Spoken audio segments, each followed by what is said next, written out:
listeners, we are back and we're ready to make some more hobby magic. Good evening, Ben. Evening, mate. How are you? I am very well, mate, as ever. We have loaded ourselves into the drop pod. Are we going to change to, 2P's in a repulsor tank? No. No? Okay.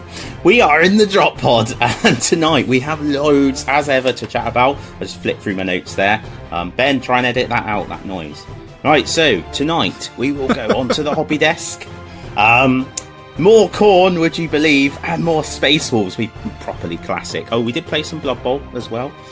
Into the Galaxy of War. Some kind of rubbishy codex about mutant grey Space Marines has been announced, so I'm sure Ben will have something to say, unfortunately.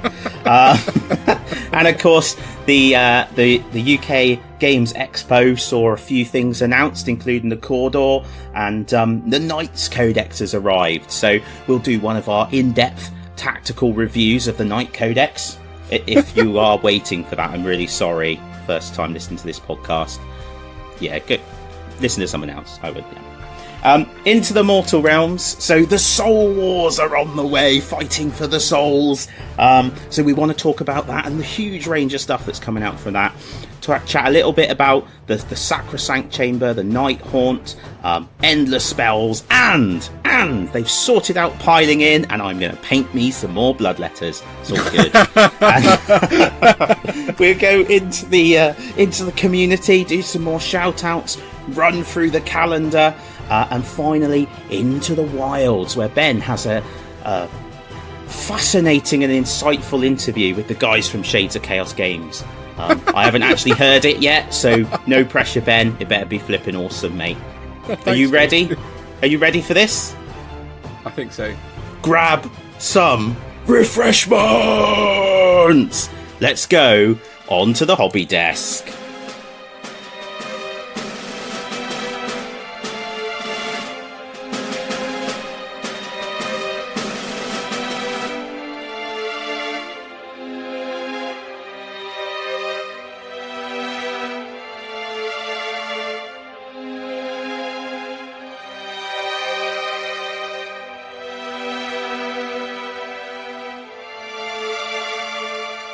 Hi guys, and welcome back to Hobby Desk number 25. I've had a bit of a finishing off week, and Dan has done a few more corn, not surprisingly. I haven't done a great deal, sadly, painting wise, this week. But you've done something really exciting. You started painting Lord of the Rings. Yeah. And that's like a completely different thing. I think painting Lord of the Rings is a completely different way of painting, I think, anyway. So I'd really like to talk about that. And more importantly, the mightiest Blood Bowl team in the history of Blood Bowl took to the field for the first time, and the Jammy Dodgers managed to... Sorry. But that rat ogre... First turn, off with your leg. First thing you did was chainsaw the rat ogre. Got to be done. Absolutely. Well, so tell us about, just before we started, we were writing down what Ben had painted, and in the end I just came to the conclusion you painted an army in like 2 weeks.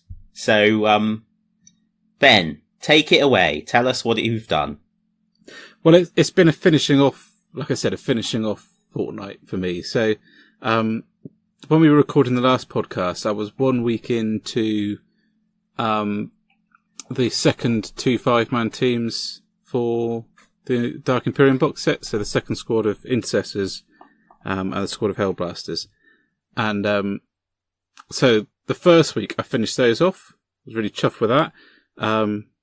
Tried a few things on those, like, airbrushing the plasma glow, which I was really nervous about because at the moment my airbrushing skills amount to laying down base coats and zenith highlights, and that's about it, and cleaning the airbrush.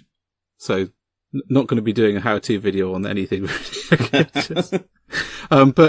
So that was the first time I'd really sort of done any I suppose detail is the wrong word when you think about some of the stuff that people paint with an airbrush. I was just, a thought just came into my head. Do you remember, it must be 10 years ago, the Slayer Sword winner was a Land Raider tank with all this stuff painted on the side, beautiful, detailed, like what we all thought was freehand, and it turned out to be done with an airbrush. Do you remember that? No. No. I'm going to have to dig that out. You can find a picture of it and put it on the show notes that never happen. So, as we just seem to have lost Dan for a second. No, I just didn't laugh because I don't think it's funny that you don't get the show notes done. No. I'm sorry, man. I can resist. So, yeah, that was quite nerve-wracking, and learnt actually quite a lot just doing those 5 plasma guns. So it just goes to show you just got to get on with it sometimes and have a go. I think they look ace, mate.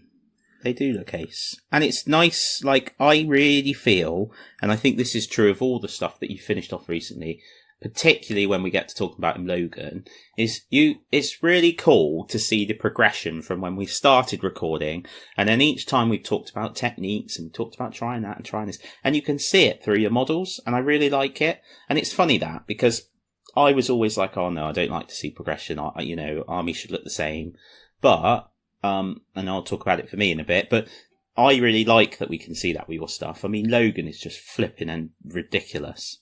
So, yeah, it's good. I think for me, a progression through an army is okay when it's like your long running army. Mm. So for you, Khorne, and for me, Space Wolves, or it would have been my Iron Snakes, I suppose. But I think if you try and hold yourself back to what you were doing when you first start an army, that you know is going to be big, company sized or bigger, you're kind of holding yourself back and you're not going to progress at all. Yeah. Whereas if you just go, you know what, this squad is going to be better than the last one, and these 5 squads are going to be better than the 5 before that, and it doesn't matter because, you know, they're kind of part of my hobby story. Yeah. Yeah. And so, yeah, so those both got done. Quite not happy to see that the conversions came out okay, because there was some green stuff in work on those. The fur and that. And when it was all painted up, you can't really tell. So I was quite happy about that, because my green stuff and skills are basic, but not phenomenal. Never really sat down and practiced them all that much. Fur is about as good as it gets for me. And then I finished off my Reavers, which, good heavens above, man, they've been on the back burner for months. Longer than my Blood Bowl team. Well, do you know what? It's one of our first Instagram posts is the Reaver Sergeant. That's epic. Converted up. Yeah.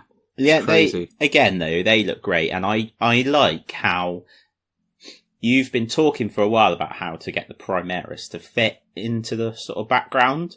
Yeah. And then with the markings and whatever. And I've seen that these guys are almost that story in themselves, aren't they? Yeah, so for me, the Reavers didn't fit Bloodclaw at all. You don't have... There's a tactical awareness about a Reaver. They are very surgical. They're very callous in the way that they fight.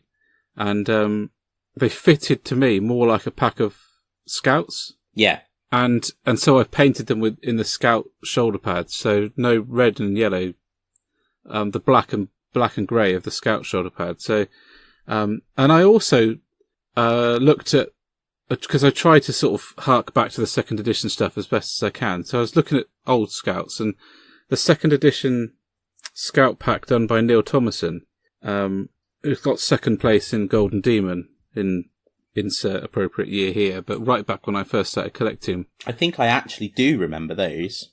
They had black face paint, and they had 2-tone kind of armour, so the underclothes were darker colour, and then the armour was Space Wolf grey. So I thought, well, that's pretty cool. So I've done the deeper armour of the Reavers in black, and the upper armour in rust grey.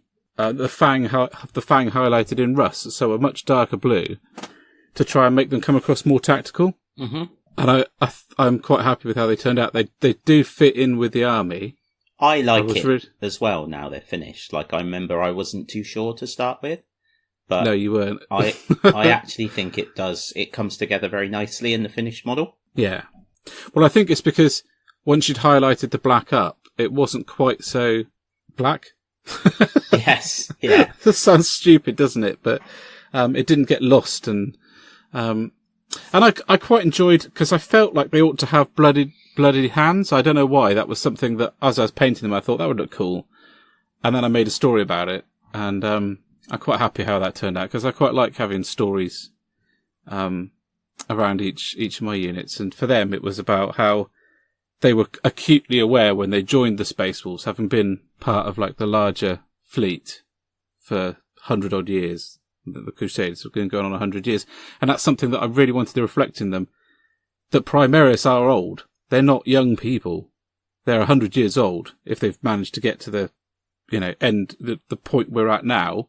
If they're not new ones, they've survived 100 years of campaign. That's significant. That's not to be, you don't turn your nose up at 100 years of fighting, whoever you are. But there's a lot for them to learn when they come into a chapter. There's a lot of stuff that, they're all Fenrisians, and that's made clear in the Dark Imperium book. The guy who's the Space Wolf is from Fenris. He's still got his Fenrisian tribal tats. So does it talk about, I suppose it will talk about that maybe in the book, Codex, but I'll be just wondering how that's happened. How they ended up getting Fenrisians off Fenris. Just lifted them, I should think. Yeah. Or right back when they were started, just asked Russ, can we have 100, 1,000 Fenris? Oh, maybe, yeah. It's true. And, or took Space Marines, because there might have been Space Marines before they were made Primaris. In fact, it's very possible that they were. Anyway, we'll find out. But I wanted them to look, so I've done a lot of them with grey hair, and these guys, the concept of them coming into the chapter and thinking, okay, I am Fenrisian, I recognise a lot of this, but I'm not a Space Wolf, and there's a lot of the chapter traditions that I just don't know. And I can almost imagine them wandering around the Fang thinking, Holy Emperor, this place is massive. Where's the toilet? Yeah, they aren't going to know all the nooks and crannies, are they?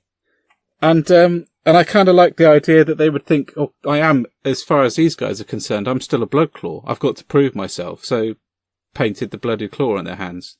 So that was where that came from. I also put together my, oh yes, dreadnaughts, and that was a proper hobby butterfly moment, because I was sat in here talking to you and I thought, oh, I've got that Space Wolf kit. I reckon I could make a second Space Wolf dreadnought out of that. And then I got the Black Reach dreadnought, which I had floating around, and had a shot. And I think they've actually turned out really cool. I think that Black Reach one took some carving up though, dude. Well, yeah, it's quite static, isn't it? Well, I didn't manage to change the position at all, but I wanted him to stand there looking like a come and have a go kind of look. But I had to carve off his leg plates and most of his sarcophagus and, all sorts. But he's worked out all right in the end. And the Redemptor dreadnought. Oh, my days. It's so good, mate. The kit is so detailed. There's so many bits. And you compose everything, like absolutely everything. It's phenomenal. I'm in love with it. Absolutely in love with it. Interesting, because you were saying last time we spoke about how you think the Space Wolves would react to the idea of the Redemptor, because it burns out the pilots. Yeah, that was part of the conversation we had, on the, that led to me building it, because it is interesting, isn't it? The Space Wolves value dreadnoughts perhaps more than any chapter. Some of their dreadnoughts are literally 10,000 years old. They're the oldest ones going. Bjorn has been in the kind of regeneration matrix of the Fang so long, he defends it in a kind of I can't think of the right word, but in a sort of the other world, the Imperium. Yeah. There's stories of him fighting demons off he would never have got that old if he was a Redemptor dreadnought pilot, because the book clearly says that there is rumours that it burns out the pilots. And they're more than just rumours. So it's an interesting thought that, how the Space Wolves would react to that, because for them, their dreadnoughts are their kind of link back to the earlier days of their chapter. And I should imagine it's the same for every chapter, to be honest. But maybe not quite so keen because they haven't got some that are as old. I suppose it's just another mark of just how bad stuff has got since this massive warp rift opened across the middle of the Imperium. Well, yeah, that's a fair point, because at the end of the day, that the Redemptor Dreadnought can rest his beer on top of Bjorn the Fell-Handed is absolutely massive. And, are you going to not choose to take that into battle because, you have some reservations about the longevity of the pipe? Possibly, yes, that's true, but, needs must, and perhaps they would be taking a Dreadnought pilot and shoving it in a Redemptor for a campaign in the hope that, that he'll pilot that suit and then they can remove him out and put him in another sarcophagus. Yeah. Who knows? In my head, I'll probably come up with a way I could explain it happening. And then Logan Grimnar, who I am super, super proud of, was a hard model to paint because Captain Subassembly was laughing at me the whole time. Because he just has so many things getting in the way. His pipes and his hanging wolf pelt and the cloak, and it was so hard to get around, but I'm really happy with how he turned out. Good. I'm glad you are, because he does look excellent. I love his axe. I really like his axe. Different shades and stuff in there. I kind of went for a bit of a box art copy for him, because I think there's some things that just are, and he is just Logan Grimnar, and I don't imagine him being many different colours. So I went for the box art. So the axe is probably the most time I will ever spend on a demonic weapon. But or ex-demonic weapon. So there he is, and really happy with how the magnetisation worked out, actually, because that's, as much as I've made jokes about why I haven't painted him, but it was waiting for. I could have just gone out and bought them, but I'm hopeless. It was waiting for the magnets to magnetise him to put him on his base. There's the reason why I hadn't done him.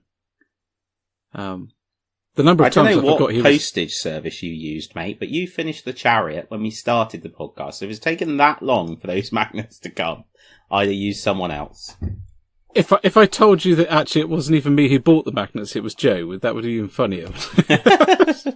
So just didn't get around to doing it. But yeah, no, he's done. So it's been a busy week. Busy 2 weeks. Now, next thing for me is I'm starting the Dark Imperium characters. So the 2 lieutenants, and the Gravis Armor captains. I've done a bit of conversion work on those.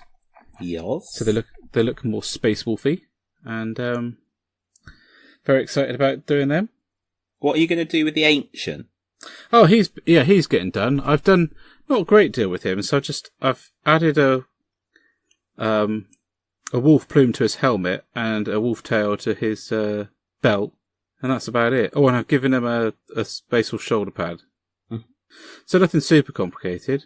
And when will you be getting onto some tanks? Because you've been up here, haven't you, since we last recorded? And that's very true. Tom the Tank was eagerly showing you some airbrushy stuff.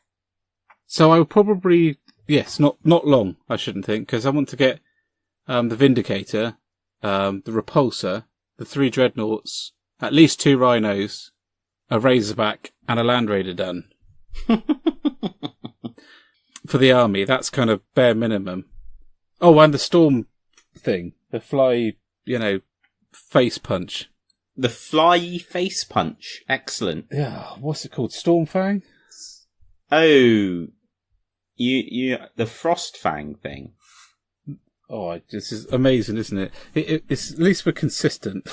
It's terrible. Well, I'm going to claim at least it's your army that we can't remember the name. Somebody's shouting it at us, aren't they? I'm sure it's the Stormfang. Keep talking, Ben. I'll look up on the internet. What so I'd like to get those done. Stormfang. It is the Stormfang. You were correct. Just lack of confidence in myself. My goodness. Well, I don't blame you. Yeah, so I'd like to get those done. I don't think they'll take too long once I've got the airbrush up and going, because I don't really see the value of. This is going to sound terrible, but I don't really see the value in freehand and all that on tanks. For me, it's about they're a functional military thing, and you can paint whatever you want on them. They're going to get ruined. Yeah. And they're going to get covered in mud, and they're going to get battered, and I like to reflect that on the tanks. So that's what I'll be doing. And I'll be taking some, using the chipping fluids, and actually taking a lot of cues from a chap called Real Broken Fingers, who we're going to talk about later. So that's my plan for those. So I've managed to rant on for 20 minutes. So it's over to you, mate. So, what have I been doing? So, the Skullreapers that I was working on last time are almost done now. So the bases are built, and I've put a couple of colours on the bases.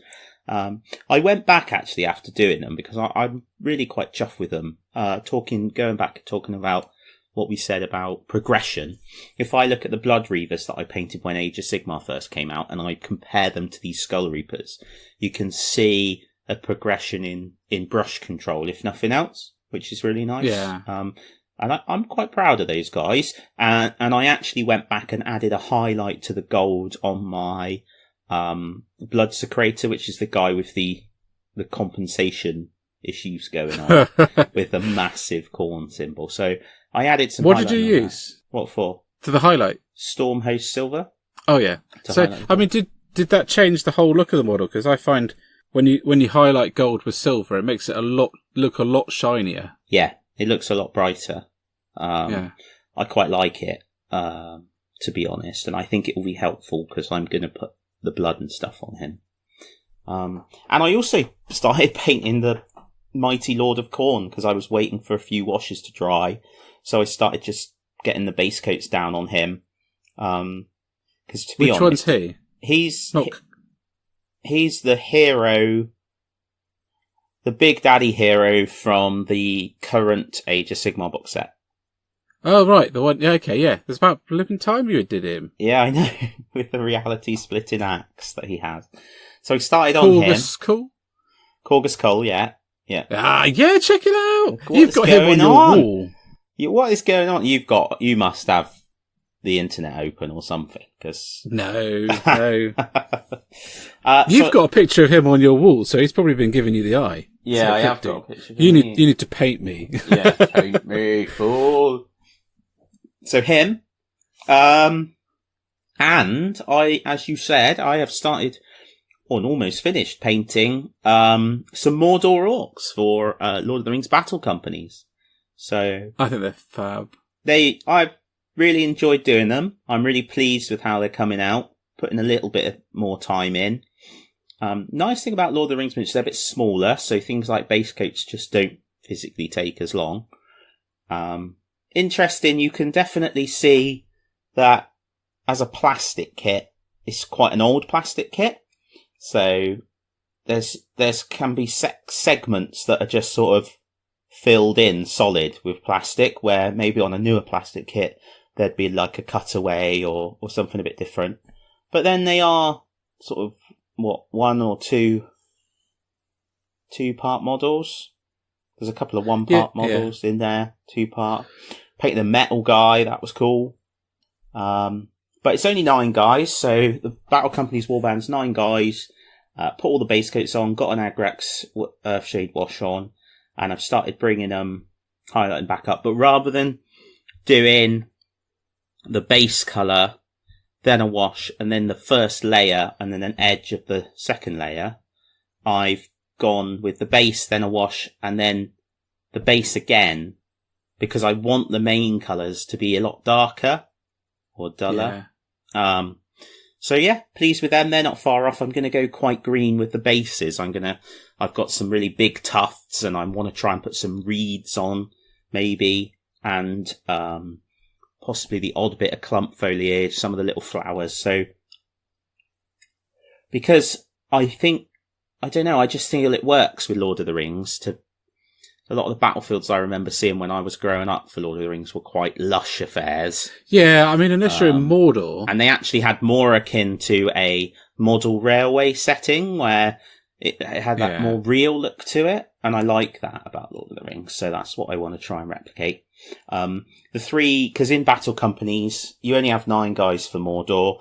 3 of them One of them you pick as your lieutenant, your like leader guy, and then 2 sergeants. Yeah. So in true Dan Jolly basing style, those 3 guys are stood on a rock, which they carry around with them throughout the game, just to give them a bit more height and a bit more presence. I've done one with a double-handed weapon. One is like the orc with hand weapon and shield. That's the classic metal model. And I've done one with a bow, just because that time when I get to shoot someone, it's like hero or something, and then I roll a 5 to wound them, and they're like, phew, I didn't die. And I'm like, point of might, bing, yes. Arrow through the eye. So, yeah, enjoyed that. But I have decided, well, I say decided, it won't come to anything more than likely, but I need to do an army, Ben, without so much faff on it for painting. Like, when I was younger, I never wanted to do chaos, and I remember why. It wasn't because I didn't have the darkness in my soul. It's because I didn't want to paint all the flipping banding that's all over the place. I was thinking about this when you were painting your rhino. I was like, flipping heck, I can't do that because I've got to go in and I've got to pick out all the banding and all the spikes and all the skulls. Well, in fairness, you stick the banding on yours. Yeah, but so you have to, because otherwise it doesn't look quite right, does it? Well, maybe not. But you know, it's your choice. If you want to be a heretic, you've got to pay the price. It is nice. Imperial Knights wouldn't be so bad. No. Or Space Marines, really. Well, it depends on the Space Marines, because there's only one Space Marine chapter, Ben. Is there? Yeah. What, the Mary Seas? The Ultramarines. Yeah. Only one. I've been toying with the idea of doing a few squads of Ultramarines to go with Gilliman, who I'm now feeling like I could tackle. Well, I'm not doing Ultramarines if you're doing Ultramarines, because I don't need that kind of pressure. Well, no, I'd only do like a couple of squads to go with him, because I feel like him turning up and fighting with the Space Wolves without some Ultramarines just seems a bit odd. I don't know. It happens quite a lot. On the tournament scene. Well, yes. Yeah, it does. It really does. So, I think that your Mordor Orcs look fab, and they remind me of how you did them. I can't remember whether you did Mordor Orcs or Morannon Orcs for the War of the Ring. Because I've made out, frankly, a bit unfairly, that nobody did anything other than me. Whereas you did paint a fair few squads, and then half hop-footed off to Sweden or wherever it is you went. Well, that's right. But when you did them, it was as much of a case of putting down the base coats and then washing them and leaving them, because we were all very excited back then about the washes. Ben, we were so excited about the War of the Ring. So yeah, and the washes, particularly. And the washes. Yeah. But when we were, I don't know if you can still do this, but when we used to work for Games Workshop, you could pay out of your wages. And one month, I had got so carried away that I thought there was a problem with my wages, because I got paid £12 and 3 pence. You pillock. That is ridiculous, isn't it? That is ridiculous. Whoa. That is a sign of being a kid, or not a kid, but a young adult with absolutely zero sort of sense or responsibility. Amazing. That was a lot of Mordor Orcs, man. A lot. Yeah, and where are they all now? I don't own any of them anymore. Mate, I don't want to talk about it. I've spoken on the podcast about how it's important to have a clear out, and how it's important to like tone down on your projects, and it's all rubbish. Don't listen to me. Don't do it. Just don't do it. I could weep. I weep for the fallen Lord of the Rings models that I no longer have. I'm looking through the back catalogues at the little sets, and I'm like, oh! I don't really feel that way about 40k and fantasy collections as much, but for Lord of the Rings, because so many of those miniatures, they're not available, and there aren't newer versions of them necessarily. Yeah. You know, like the Space Marines have evolved, and I know you like to have that evolution, and don't get me wrong, it looks cool. But personally, it doesn't bother me one bit that I don't have the, 40k version 2 Space Marines, second edition Space Marines, because the current ones are so much better looking. But that's not the case with Lord of the Rings. The original Fellowship was a set representing the Fellowship in a certain way, and it won't ever be done again. So no, and they're gone. Well, no, actually, I did manage to get a set of them, so it's okay. Did you? Yeah. The fact that I've now bought them essentially 3 times, we won't talk about. I thought you already had the original Fellowship. Or did you go out and get some? Oh, I did, once. And then I got rid of them. And then I got them again. Yeah. And then they went. And now I've got them again. So, yes. Sorry, I've just been handed some refreshments by my lovely wife. Excellent. A gorgeous latte. Yum, yum, yum. You can't... yeah. Your wife's called Jo, not Latte.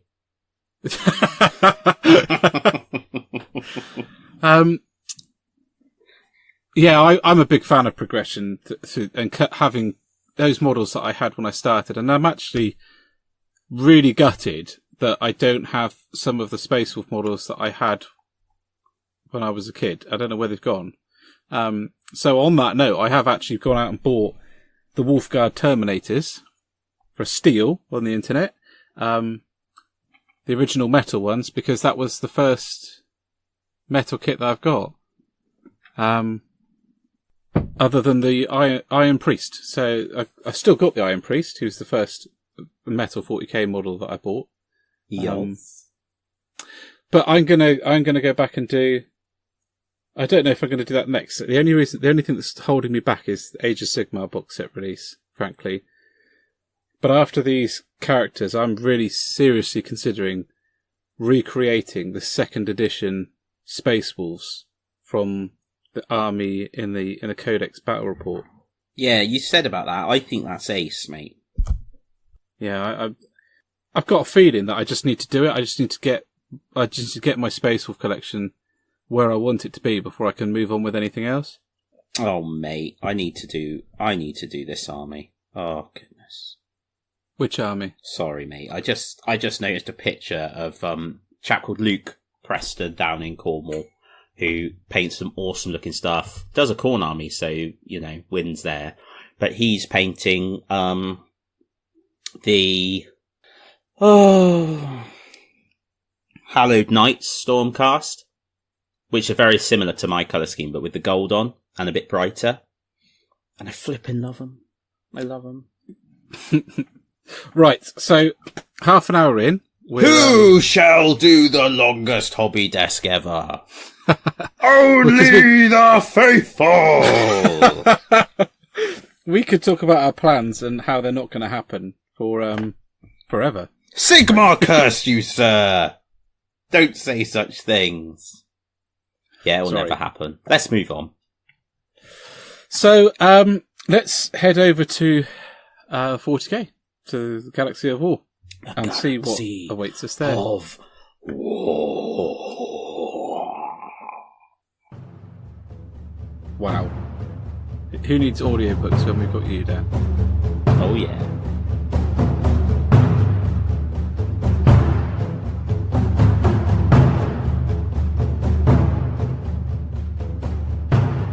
Welcome, listeners, to the Galaxy of War. We hope you're refreshed, because there's some awesome stuff to talk about in here. But we're going to start at the bottom end with the announcement of the Space Wolf Codex, aren't we, Ben? Such a tool. Yeah, every time, every episode. I ought to stop, really. I was thinking earlier, like, what mockery am I going to do for Space Wolves in this episode? And I thought, I wonder if people are getting bored. So, Well, unfortunately, comment below. I don't think they comment are, below. Honest, but yeah, so Space Wolves Codex, what can I say? If they can put up with listening to you, they can put up with me talking about Space Wolves in a trash way. That hurts, man. I'm sorry. You know I love you, man.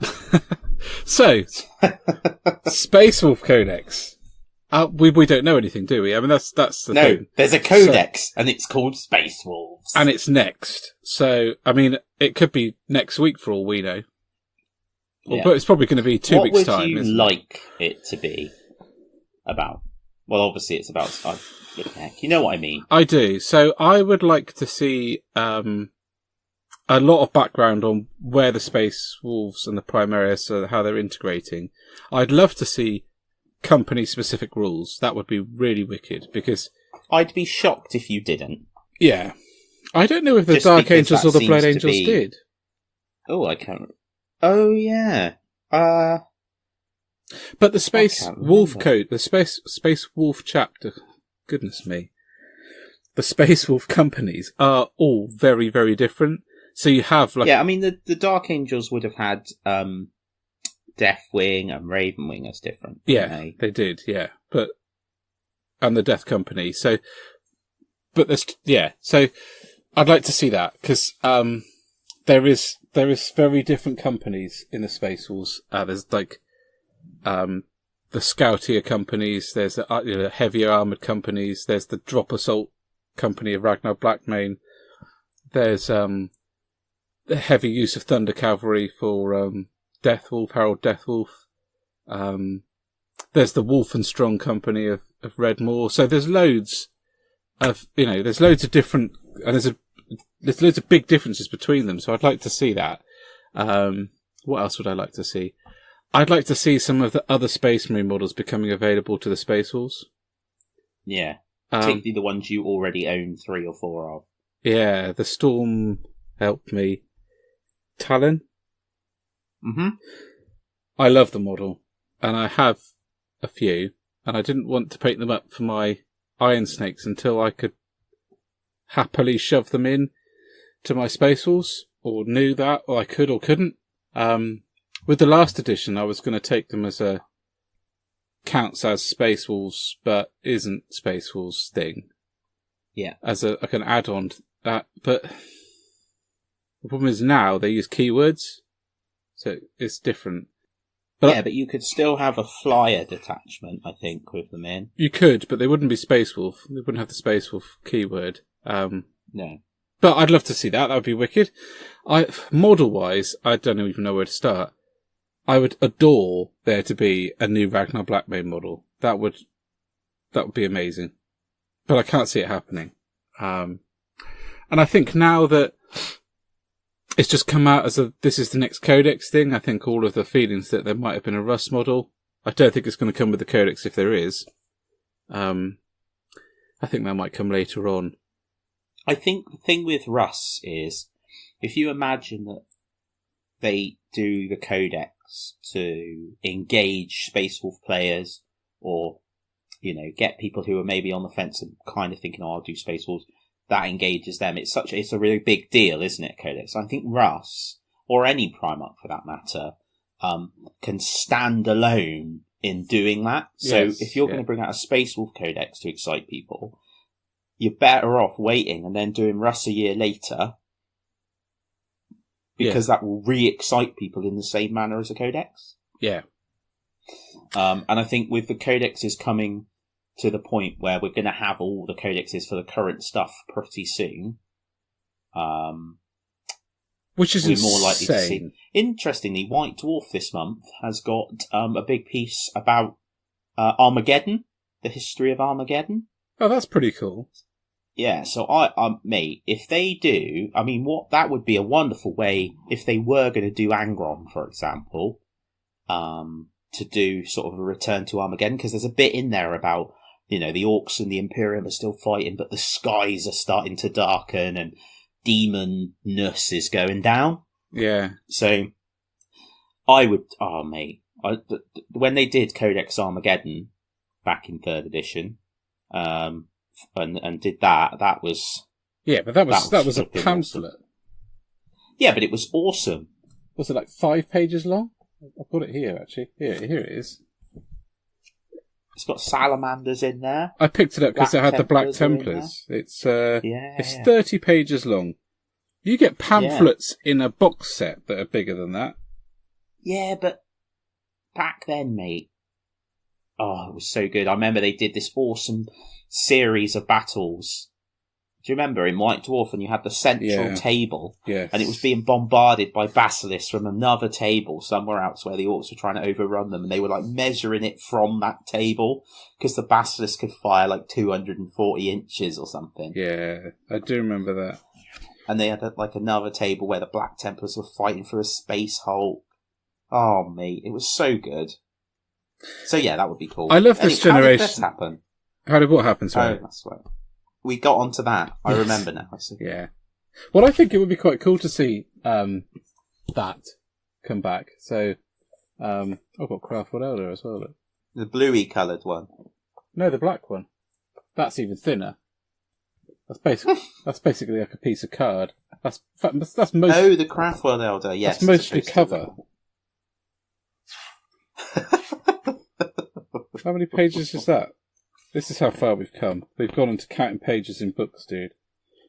Look, they were so embarrassed about how small this one is. It hasn't even got page numbers. I love it. So yes, I think that there's some good hints as to what Chaos ones we're going to see next. Angron has been hinted about a lot, and Fulgrim has been hinted about a lot. So I wouldn't be surprised to see those. But I think we're off the topic of the Space Wolves, but I don't think we're going to see Russ for the Space Wolf Codex. And I'm not sure that I want to be honest. I think they've got a lot of work to do to address what happened after the Battle of Fenris, because it's quite significant. They've lost a number of company strengths of Marines, both defending Fenris and then in the fracture in Acadia. So there is a lot to talk about. So I'm interested to catch up with where they are. So background is going to be the big one for me in that book, and I'd love to see some of the other units make their way into the Space Wolf army, namely the Flyers. That would be really wicked. Other than that, rules-wise, I'd like to see the Thunderwolves become a bit more of a useful unit again. I mean, they're still pretty competitive, but they're nothing like as useful as they were before. Although Andy Burridge is now sat there swearing at me because it took him 6 turns of shooting to kill them. But then I was rolling quite well for my Storm Shields. Yeah. I think it'd be good if they got, like how they've got all these third-party guys through licensing doing different things, like the leggings and T-shirts. They should do a range of fake fur wolf pelts in different colours. That would be cool. And styles for the discerning Space Wolf fashionista to choose to wear. Yes. Or you could go for the IKEA rug, which the Game of Thrones guys use for their wolf pelts. Oh, yeah. Do they really? Yeah, they do, yeah. That's excellent. The IKEA sheepskin rug they use as their wolf pelts. So shout out to IKEA. Yeah. Excellent. So I'm quite excited about it. And that's what I'd like to see. Good. I'm excited on your behalf for all the joking, and I'll let this be recorded. I used to collect Space Wolves once upon a time, back in 3rd edition. Sprayed them Space Wolf Grey. Flippin' heck, they were bright. But anyway, it's a bright colour. It is. I know you love them, and they are very cool and very characterful. So I'm really looking forward to it coming out. I just don't think I could face another. This is going to sound really salty, and I apologise, but I really cannot. I don't want it to be another disappointment like the Horus Heresy, because I was utterly gutted about the Horus Heresy release. Until they released the Grey Slayers, I nearly swapped my army, and that's just a massive thing for me. To go, I'm going to just sack in doing a Space Wolf army. I'm going to go to Ultramarines. That I was that close to it, and so I don't want it to be like that. I don't want it to come out and me be like, oh, for goodness sake. But then I know what I'm like. But, for me, the Space Wolves have been there right since I started. Like I said, the first Codex came out the year I started collecting, so they're always going to be there.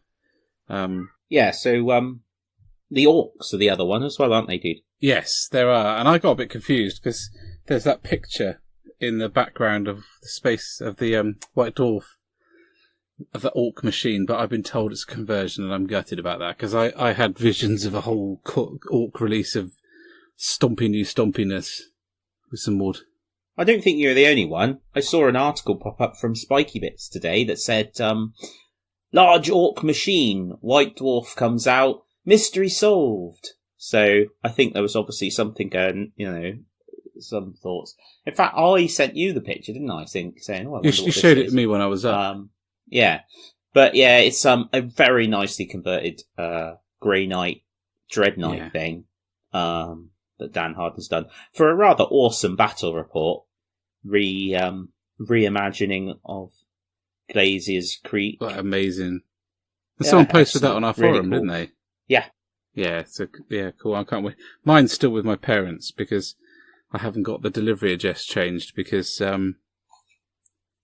well, for some reason I pay the original White Dwarf subscription. They've never updated it. So if the people who are in charge of the money for this are listening, they just ignore everything I'm about to say. But they still charge me what it cost about 10 years ago. And I'm worried if I phone them up and get it changed, they're going to put the price up. That's why. Okay, so the Orcs are on the way. Be interesting to see what we see for the Orcs. See what we get for the Orcs. I don't really know loads about Orcs, man, I'm afraid to say. I haven't played them a great deal. I know Chris Manley used to do some awesome shizzle with Orcs. Yeah. Really good stuff. They're quite competitive from the index. Are they? So, they've come really quite high up in a couple of the tournaments.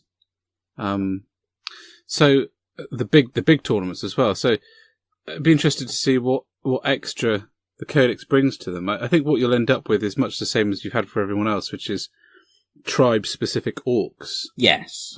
With tribe-specific rules, which would be cool. I'd love to see the return of some cooler, older stuff like the Blood Axe Commandos and things. But that's me just being old and hairy. Yeah. Because I love the Blood Axe Commandos. They did bring back quite a few old things. When they did like the shock attack gun came back. And I'm pretty. There are like sneaky orcs, aren't there? Like commando orcs in the current Codex. Yes. Well, I think they got rid of a lot of that for very obvious reasons. There's the Storm Boys. It was all of it a little bit Nazi Germany in the design cues. So I think that there was a sensible reason why they ditched them. But I would still like to see them make a kind of modern day reoccurrence, reimagined as some sneakier, more human thinking orcs. Like the Blood Axe Commandos, they were using human tactics. That was how they were described. Have you seen the ones that do the rounds on the internet quite often, which are each holding a piece of a rhino? Yeah, they all get together. I love that. Yeah, that's superb. And very well executed as well. Yeah. You'd need a bandsaw to pull that off properly. Yeah.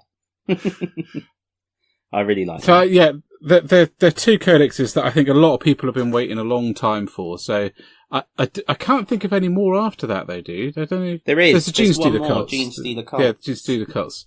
So that, we have to talk about the most powerful weapon in the history of Warhammer 40k that puts everything to shame, including vortex grenades, which is a stop sign. Yeah, Gene Stealer wielded stop by sign. So that's going to be awesome. I think that's going to be a new box set for the Aberrants. Oh yeah, yeah, because they've got the other two, haven't they? The more humanoid ones and the slightly less. So I think having that would be really wicked because a lot of people have to get the monopose ones from the Death Watch box set, whatever that was called, Overkill. Yep. And that means eBaying them separately off the sprue, frankly. But yeah, that would be nice as a box set. That would be very cool. So, there's quite a lot to go through. So, Cawdor, dude, you love your Necromunda. So, I do, and you excited? I am actually, and this goes back to what I've said right at the start, that I love everything they're doing with the gangs, and so I never was a Cawdor fan. My brother was big into Cawdor. In fact, I've got his metal gang here because he's just given me all of his stuff, which is a real shame. One day I'll get him back into the hobby, so I'm kind of keeping those things just safe for him for a while. Apart from your Black Reach Dreadnought, dude, that ended up being a venerable Dreadnought. Sorry. And a lot of people don't like the way they look. It's another one of those things where there's a significant minority, I think, who really don't like them. And it's one of the few posts that we've put up where people have been quite openly, I really don't like them. And that's fine. And everyone's tastes are different, but I think there is reasons for it. And they do look a lot more ragtag, is the right word, I suppose. And that got me thinking, well, the moment I saw the picture in Warhammer Fest, or perhaps earlier, I thought there's going to be people who don't like these more than the others. But the more I've thought about it, the more it makes complete sense to me. So one of the things that they've done with Necromunda is fleshed everything out. So the Escher aren't just, a house. They are now been given a role. What do they produce? How do they survive as a house? How do they make their money? How do they interact with the other gangs? So you can't just have a house whose sole job is to be religious nut jobs. You have to have something more to it. And that for them is that they are scavengers. And often, and with a gang, I can see the Cawdor gathering together all of the kind of, the desperate people and going, believe in the Emperor and we'll give you strength as a house. And they really look like that to me. They look like those crusade, the peasant crusade from the early Middle Ages that rampaged right the way across Europe, and then didn't do very well because they didn't wait for the actual soldiers to catch up. They just went into the Holy Land and got stuffed. So they feel a lot like that to me, and I really like them. More importantly, they have a crossbow grenade. Yeah, which I flipping love. They feel like people given hope through that religion. They're really grimdark, and I love it. They're also multi-part plastic ones, aren't they? With a bit more posable and a bit more choice and stuff, I think, than the previous gangs. Well, yeah, we'll see. The other ones, there is a lot of choice, but the poses can be a little bit, particularly with the Goliath, they can be a little bit hard to vary because of the way the arms fit on. So that's them. Anything else to say on those, dude? No, I don't think so. No. I wonder if they're going to make the Redemptionists like a subsect of Cawdor now. Well, that's so. On the Warhammer TV, they did an interview on there with Andy Hoare, and he was talking about the Cawdor and how in the Cawdor are like everything's already gone to pot. We know that souls are forfeit. There is no redemption. It's all a bit rubbish. And the Redemptionists are the ones that the Cawdor have kicked out for being over the top and zealous and all about redemption. Right, yeah. So he talks about that on there. So, for a more in-depth note on that, just go and watch Warhammer TV, because I just cobbled it together. Well, this is what I mean about how they're fleshing out Necromunda a lot. So they're creating a kind of social structure to the hive. Like the fact that the Escher the chem create, I've gone to Escher again, but the Escher create the chemicals, and actually you can see the chemical vials on the Goliath, and you know where they've got them from, the Escher. So there's a kind of inter-house dependency going on that I think is really cool. Yep. Yeah, it is very cool. So, lastly, and by no means least, the Knight Codex arrived today, which is pretty awesome. Oh, yeah. So you've got it, a copy, haven't you? My refreshments have just turned up in a gouged eye mug as well. Whoa, Orcs. Thank you. Say hello. Hello. That's Harriet, everybody. Famous now. Well, that is But good. she's already famous because she brought in the Caterpillar of Awesome, right? Oh, yeah, the caterpillar. I've requested a red one. So anyway, moving on. Instead of your brass scorpion, you know. Yeah, I'm gonna have a fluffy caterpillar of Cornate Doom. I have like a pincer attack. If I roll to hit, and if I hit, that's it. You're pinned for the rest of the game. In this, anyway, right? The knights. So, Knight Codex has arrived. I've had a look. It's flipping awesome. You can also get a rather cool stainless steel combat gauge, which has got a 6-inch and a 3-inch and a 1/2-inch and maybe a 2-inch. So a variety of inch measurements. I bought one today, dude, because it's got a Mechanicum symbol on. And so I think it would be cool for Titanicus. Of course, yeah. Yeah, so that. And I quite like the fact it's got a 6-inch on. I didn't realise that. Yeah, it's huge, mate. It's huge. That's quite a cool idea. For £7, stainless steel. Yes, I love it. So that's very good. So the Knights. So interestingly, as I did with the Harlequins, I did, our heavy thinking review into the Harlequins. I had a look through the Knight Codex. So one thing, I was listening, again, I think I was listening to Warhammer TV about this actually, or was I reading it in White Dwarf? I can't remember, but I got this knowledge from somewhere, I think White Dwarf, and the Knights, the chassis were built as like heavy lifting equipment for the original settlers, and then when they realised the galaxy was pretty bad, they started slapping armour on, so I didn't know that. As opposed to being like purpose-built weapons platforms. Obviously that's evolved with time, but I thought that was quite interesting. I had a look through the little bit of background, so my favourite... That must be ancient. So, I mean, You're talking like the Dark Age of humanity. Yeah. Well, the night houses were like all cut off during the planets were cut off during like the Age of Darkness and things.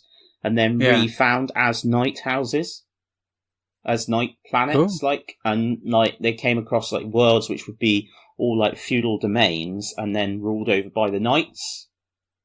Yeah, cool. That Dark Angel comic, that's got them in, and their little subs. They go there to request the help. What's that comic called? Will of Iron. That lot. There's a night planet in that. They're quite cool, actually. Who's that by, that comic? Is that a current one, or is that one that was around? That's out. Will of Iron? Yeah, it is. And who's that by? That's by Titan Comics. Cool. That's very apt. Yeah, I just bought the first one on Google. It's quite good. Oh, sweet. Cool. So, we'll get a link for that. So I went through the background. My favourite piece that I found so far was the Demon Tide. So it's a battle that 5 night houses took part in. And I'm reading through it, and basically what they do is they funnel the demons into this valley. And then it says 600 Questoris class knights charge down the valley into the demons. 600. That's amazing. That is ridiculous, isn't it? So that's a lot of demons, and the demon incursion is being led by a great unclean one, who essentially, I think what happens is 2 of the new Mega Knight things, Castellan Knights, basically shoot it with their harpoons and pin it, and then a load of the littler knights come in and like cut it up with their chainswords. But then it curses them, and actually later in the storyline, it comes back with a load of dudes in like thousands of years' time, and lays the smack down on House Terran. But there we go. These things happen. So much the same as all the other codexes, we've got household traditions. So each of the night houses now has some rules which give it a bit of a unique feel. So House Cadmus, which my knight is painted up in, I think re-rolls 1s in the fight phase to wound, possibly. Yeah. So that's pretty cool. I like those little bits and pieces, and some good relics as well in there. I picked out Endless Fury. So Endless Fury is a Gatling cannon, right? But it's a special Gatling cannon because it makes its ammunition as it's firing. So it says there's like little micro fabricator machines that make the ammunition at like a stupid rate. That's amazing. Yeah. And rules-wise, it's heavy 14, strength 6, -2 rend, 2 damage, and if you roll any 6s to hit, they count as 2 hits. That's a lot of shots. Yeah, that is ridiculous. This is mad, isn't it? There's also a cool one, which is like the Banner of Macarius Triumphant, which basically gives your knight the objective secured rule. Yeah. That's pretty cool. And he counts as 10 models for, like, if a tactical squad walks up, which has got the same rule to work out who trumps, a knight counts as 10 models. So that's pretty good. And, so what infantry do they have? Is it just about knights? Yeah. So it's just about knights. They haven't talked about freaking massive knights, little bit smaller knights, and baby knights. Okay, so they haven't gone for like auxiliary troops or anything like that. No. Okay, yeah. I just wondered because that would be quite cool having like stormtroopers painted up in the house colours and stuff. Yeah, I mean, I suppose you could do that. Well, you don't have to. I just wondered if they put that in the book because I saw some pictures where it talked about auxiliary troops, and I wondered if they had done that, but they haven't. So. Oh. And then the Arminger, not autocannons. So the new one that's come out, the Helverin. Those guns are 2d3 shots, strength 7, -1 rend, and damage 3. So that's pretty cool. They also ignore the moving and firing -1 for heavy weapons. So that means those guys are going to be really quick. And there's a stratagem for one command point where you can, it's called Skullreaper Protocols, and you ignore any modifiers for shooting at flyers. Oh, cool. So that's pretty cool. They're going to be quite good against toughies because they damage 3, potentially 6 shots. It's good, isn't it? A good round of shooting, and you've got rid of some Terminators. Yeah. So that's pretty cool. Those are the main things I picked out. I think it's a cool codex. How big is it? Quite bigger than Codex Armageddon. Is it bigger than Codex Armageddon? Well, there are page numbers. I can't remember, and I don't have the.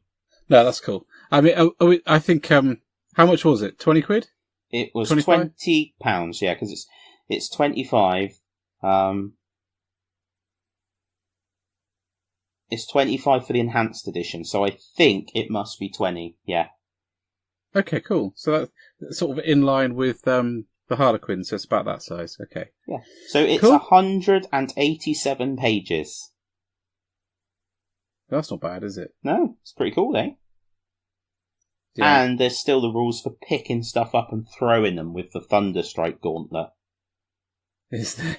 Yeah. Well, like a troll throwing a goblin. It just does D3 mortal wounds to something nearby, so that. Nice. But you can imagine it, can't you? Yeah, it can, absolutely. Mm.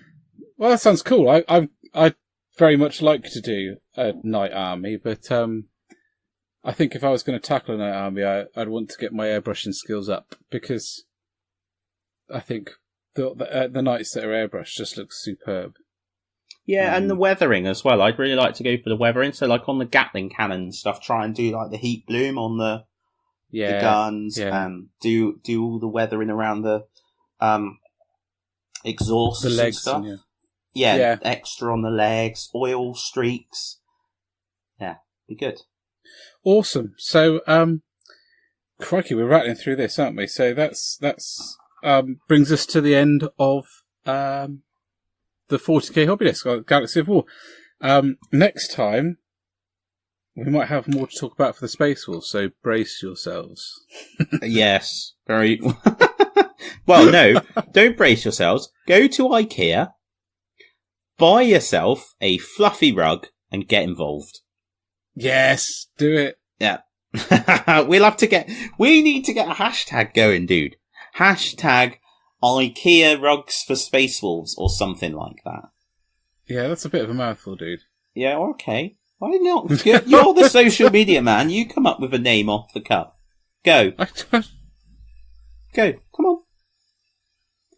Yeah. Ben's Rugs. Ben's Rugs? No, mate.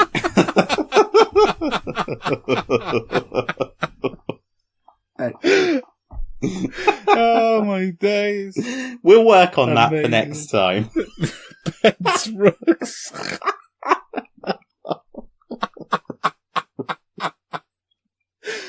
Oh dear. Well, on that bombshell. Let's go to the mortal realms.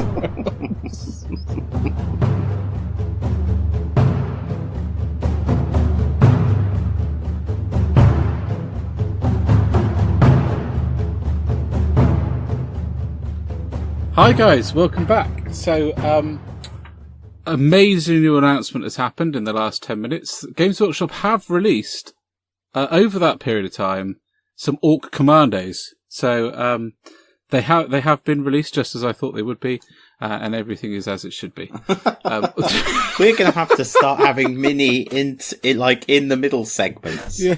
So you listen to the segment, and then we have the FAQ straight afterwards. Yeah, so a little bit like Games Workshop, and then there's a Codex, and then 2 weeks later you get your FAQ. Yeah. We'll do them instantly. As it happens, they're very good models, and they're worth checking out. And as Commando spelt with a K as well. So, of course, you realise that most people that to whom it actually matters will, by this point, have already written us off as being a bunch of novice no-hopers. Oh, well, perhaps we are. You know, that don't know in fairness, I can't remember everything. So, anyway, let's move on to things that we know equally as little about. So into the mortal realms. So, the mortal realm are my days. So, oh my days, the Soul Wars have begun. Yeah. So when this was released, I think the thing that I still think the most awesome part about the whole thing is the little animation of the box being undone. I just think it's amazing. Okay, so yeah. we are being treated to the second edition of Age of Sigmar, and it's being done to the same standard and in the same fashion as Dark Imperium, with a swanky box, with the hardback core rules and a bunch of stuff. And I think, dude, we're going to have to look through everything and just talk about it. I think that's the best way. Well, as we said just before we started, so products that I believe, well, I did read, will be with us on the 30th, I think it is, isn't it? 30th of June. And on pre-order on the 16th are the box set, the box game, the core book separately, the General's Handbook, the Endless Spells, the Magic box set, the combat gauge, the technical paints for the Nighthaunt, command dice, scenery dice, wound dice, the new objectives, 4 of the easy to build sets that appear very like Shadespire, and a Stormcast emblem embossed kitchen sink. Yeah. All pretty coming out. So that is an incredible lineup. It is. Isn't it? So I mean, yeah, I'd like to have a closer look at the box set and talk through what's in it. So the armies are pretty much what we all thought they were going to be. They're the ones that we saw at Warhammer Fest, and their models are stunning in person. So that's really exciting, and it's a lot of models, frankly. Oh yeah. There's only one in there that I don't like out of the whole set, and that's the Evocators, or Evocators, however you choose to pronounce it. I don't know why. I think it's the poses, but I've got a feeling when I've got them in my hands, I'm going to change my mind. But other than that, the whole set looks just awesome. I'm a big fan of Lord Arcanum on the Griff Charger. I think that's flipping awesome. Rearing up. Do you mean the ones that you don't like are the ones with like a sword and a staff? A staff in one hand and a sword. Yeah, you're wrong. Yeah, well maybe, but I don't care. So you'll love them. You'll love them. Perhaps, but at the moment I don't. So, the Night Haunters. Oh dear me! I love so much about these. I love the fact that there are Skaven in there. I love the fact that this. Well, interesting. So you can tell your White Dwarf is at your parents'. Oh really? Okay, go on then. What are they? So, what they are, and I absolutely love this piece of background, the Glaive Wraith Stalkers. So, these are souls that in life would hunt down innocent people, and take joy in hunting innocent people or creatures, right? And slaying them. So, in death, their forms have been moulded with their sort of mounts. So that face is like a horsey and an equine face. And they are cursed to hunt their quarry forever at quite a stately pace. So they sort of float through the realms. Like once you're a bit like in 40k where death marks, they get Necron death marks. Yeah. They have a specific target and then they sort of teleport through and get them. Well, they're like that. It's just a relentless thing. Cool. Like, and mate, it could be so spooky because, like, although in like an open plains way, you'd be a bit like, yeah, okay, don't worry. And they're just like, like shambling horde zombie, like coming along, and you're just like walking away from it, like I can get away. But when you think about it in that kind of, like, imagine you're in your shed and it's getting dark and the door goes. And that thing kind of glides in, like, it's pretty spooky, isn't it? Yeah, it is. It is. so I love them. Anyway, I didn't need that being in a shed with it dark outside. That's thanks for that. Sorry, dude. Well, I was going to talk about it from in my hobby room, but then I was like, I can't see the door, and I was a bit frightened. Right. So, I mean, that box set is it's got a lot of models, and to me, the Night Haunt are really exciting because they don't look hard to paint. You could, with a couple of really nice, easy to do washing techniques, you've got yourself sorted. So, other things that are in there that I really like, there's a little novel in there, dude. That's so cool. Yes, there is. There's a little it's novel. The first chapter of the Soul book. Yeah. Soul Wars book. The Soul book. The Soul Wars novel. So the dice are pretty. We always love a bit of dicage, and we love a bit of dicage. The and functional, if you say so, as well. Well, they are. They've got 1, 2, 3, 4, 5, and 6 on them. That's nice. That's me covering up because when I said functional, I was talking about the new dice that are coming out. Yes, but you're still talking about the box set. So I was like, I was just going to throw that out there. So I really like the fact that there's War Scroll cards in there. Yes, and they're a sensible size. Yeah. Oh my goodness, I'm so pleased. So maybe they're going to redo all the others. Yeah, I know. And do you know what?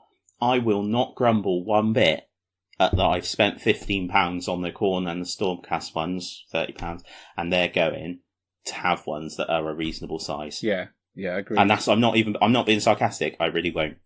I could sacrifice the Stormcast ones to Khorne on my barbecue. Oh my goodness. That's a bit dark. Yeah, anyway. So it does reek of burning your army, though. You don't want to YouTube that and put it up. So no, I'm not. I'm not going down that route. The full rulebook is in there, a hardback rulebook. Talking about the rulebook, just going to interrupt again. I absolutely love the art on that, and the handbook, and the magic, the malign sorcery. Well, malign sorcery is cool art, but those first two, the core book and the general's handbook, I love the dark, the sort of black. Yeah. I think it looks more professional, and it's just brilliant. Yeah, she looks badass as well. So I mean, I like that. Yeah, and as you've managed to sort of move us on to it, the other books, so really cool. We've got General's Handbook, looking nice in its black front, and Malign Sorcery. So Malign Sorcery. We've all been sort of talking about, how are they going to release the spells? You're going to have to buy boxes. Well, apparently all in one box. So I don't expect that that's going to be cheap. There's a fair few models in there, and some of them are whopping. The Purple Sun and Ravenox and Gnashing Jaws are about the size of tennis balls. So, they're huge. Yeah, so they're going to be... They're huge. Pretty big. And Dan there's a sent me a hardback picture box today. with cards. What? Yeah. Well, I hope it's hardback, because it says in White Dwarf in one place that it's softback and in another place hardback. Well, the picture's hardback and it's got a little page marker thread, so I'm going to go with hardback. I think it's going to be hardback. Yeah, I think it's going to be hardback. Dan sent me a picture of all the spells in the cabinet at Warhammer World, and there's a Nighthaunt model just off to the side. That Purple Sun is flipping huge. Yeah. Looks better, though, without the skull on it. Because in the picture he sent me, you can only see the back of it. But that's a personal thing, obviously. Personal. Yeah, so... General's Handbook, 12 more match play scenarios, so for a total of 18. Yeah. What, are they going to keep the ones from the current one, are they? Yeah. Oh, that's interesting, because I thought the whole point was that every year they just sort of had a new set. Yeah, but they have updated them a bit. So the one with the mad, crazy deployment zones... Oh, so they've reprinted them in there? Yeah. Oh, cool. Yeah. I can't remember now. I listened to this earlier today on the Stormcast podcast, so you can find out a bit more actual proper information on there. But what did they say? 6. The 6 in the core. So there are 6 in the core rulebook now. Yeah, and there's 12 in the General's Handbook. And there's 12 in the handbook. I think the 6 in the core book. Oh, and 2 in Malign Sorcery. There's going to be 2 in Malign Sorcery. Yeah. So there's going to be 20 in total. So there's 6. The 6 in the core book, I think, they're either the current 6 or the 6 that were in the first General's Handbook. Yeah. But I can't remember. So, yeah, there's going to be loads to choose from. Cool. Excellent. So yeah, Malign Sorcery stuff looks really good. You have to pay points for those spells. Did you know that? Well, yeah, yes, they are very much going to be an add-on, I think. Yes. It sounds like you'll be able to play games without endless spells or without the Malign Sorcery rules, which is cool. Because I think that I'm going to go back a long time now. So I've got the Magic, Battle Magic and Warhammer Magic boxes, which were similar to the Dark Imperium. I've got that too. And those 3 boxes were very much, if you had them, you were able to do more. And when I was playing back then, there wasn't a great deal of structure about how you would use them. So they weren't considered an add-on. They were very much considered, this is how you use magic, and you need it. But if you didn't, then you were using the stuff that was in the rulebook, and that was it. And you often got absolutely whopped in the magic phase because you didn't invest in the boxes. Am I making sense? You are, but I disagree that it matters. In what way? In as much as that is no different in my head to getting whopped in the combat phase because you haven't invested in something that you need that's effective for your army. Yeah, but this is... No, because the difference is that back then, the magic in the magic boxes was significant. It was significant. Whereas now, the Endless Spells feels like an add-on that you don't need to have because all the other spells are on your cards. But if you both choose to do that, you've got that extra cool thing that you can have. So for me, it feels like a much better way of doing it because I just remember playing as a kid and thinking, oh, this person has got the magic box and he's got all these cards. It's got like the ultimate dispel and stuff like that. Well, not just that, but it was packed full of magic items as well.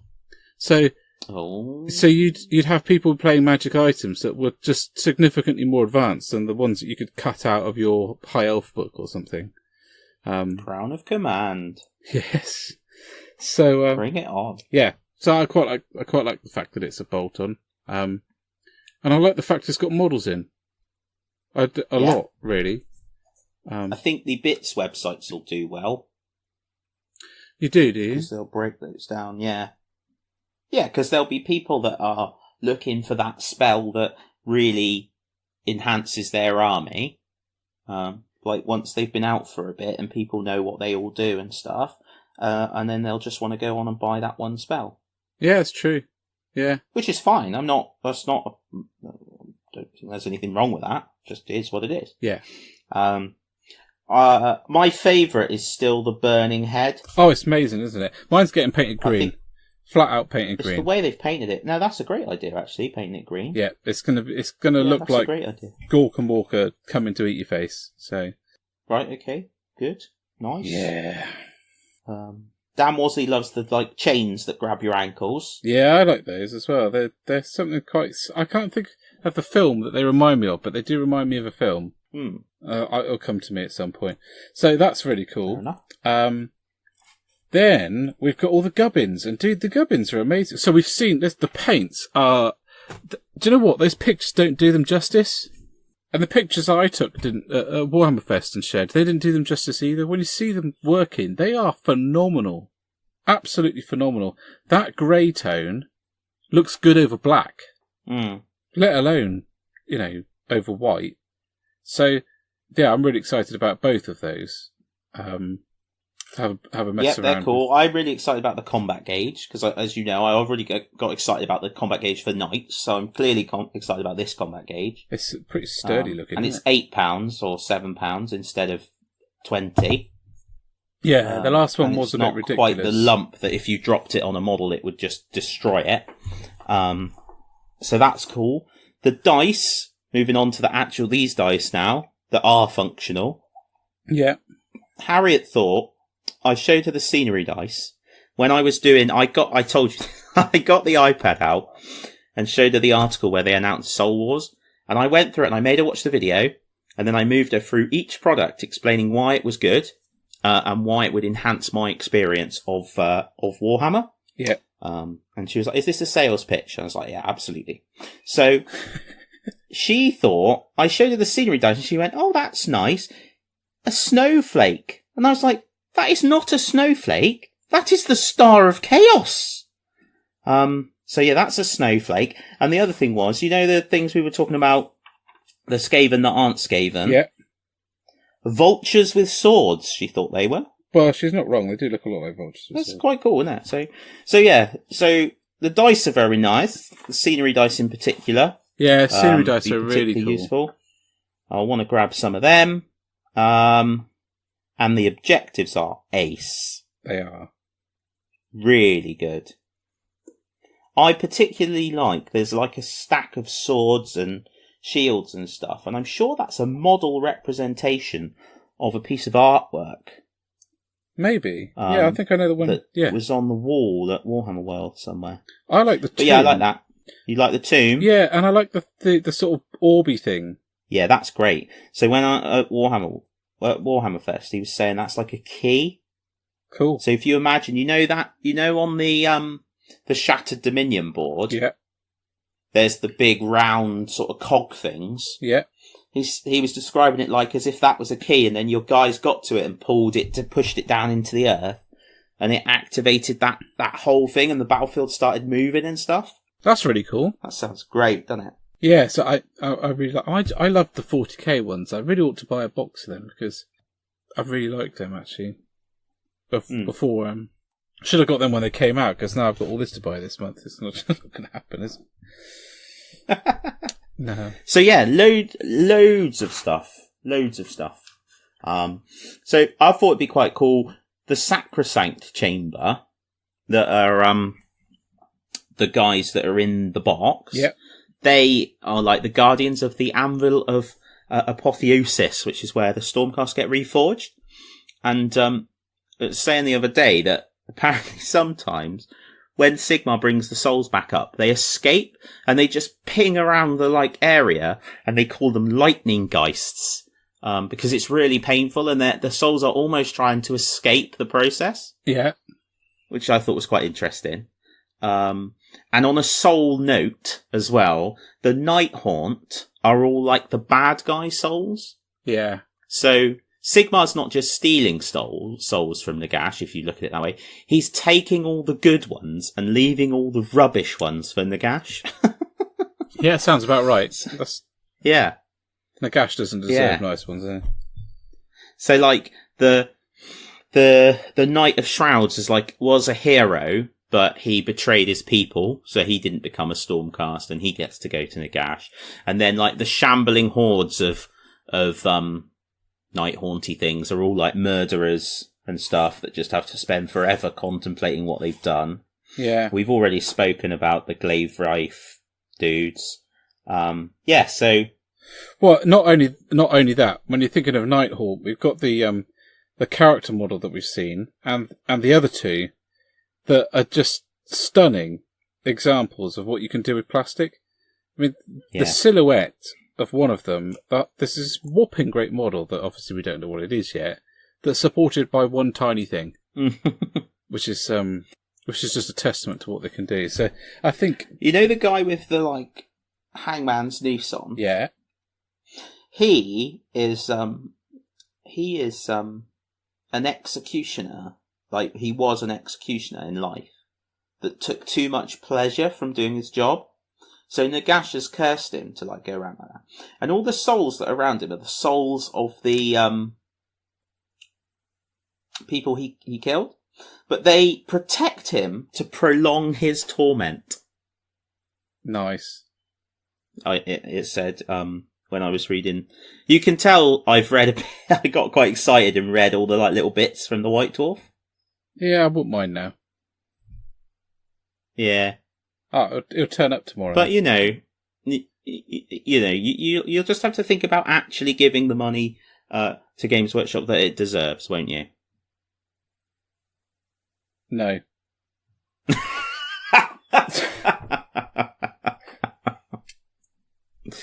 So yeah, they're pretty cool as well.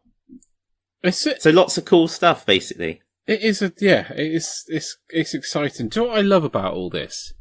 Is that this has been played out. This release has been played out since Christmas.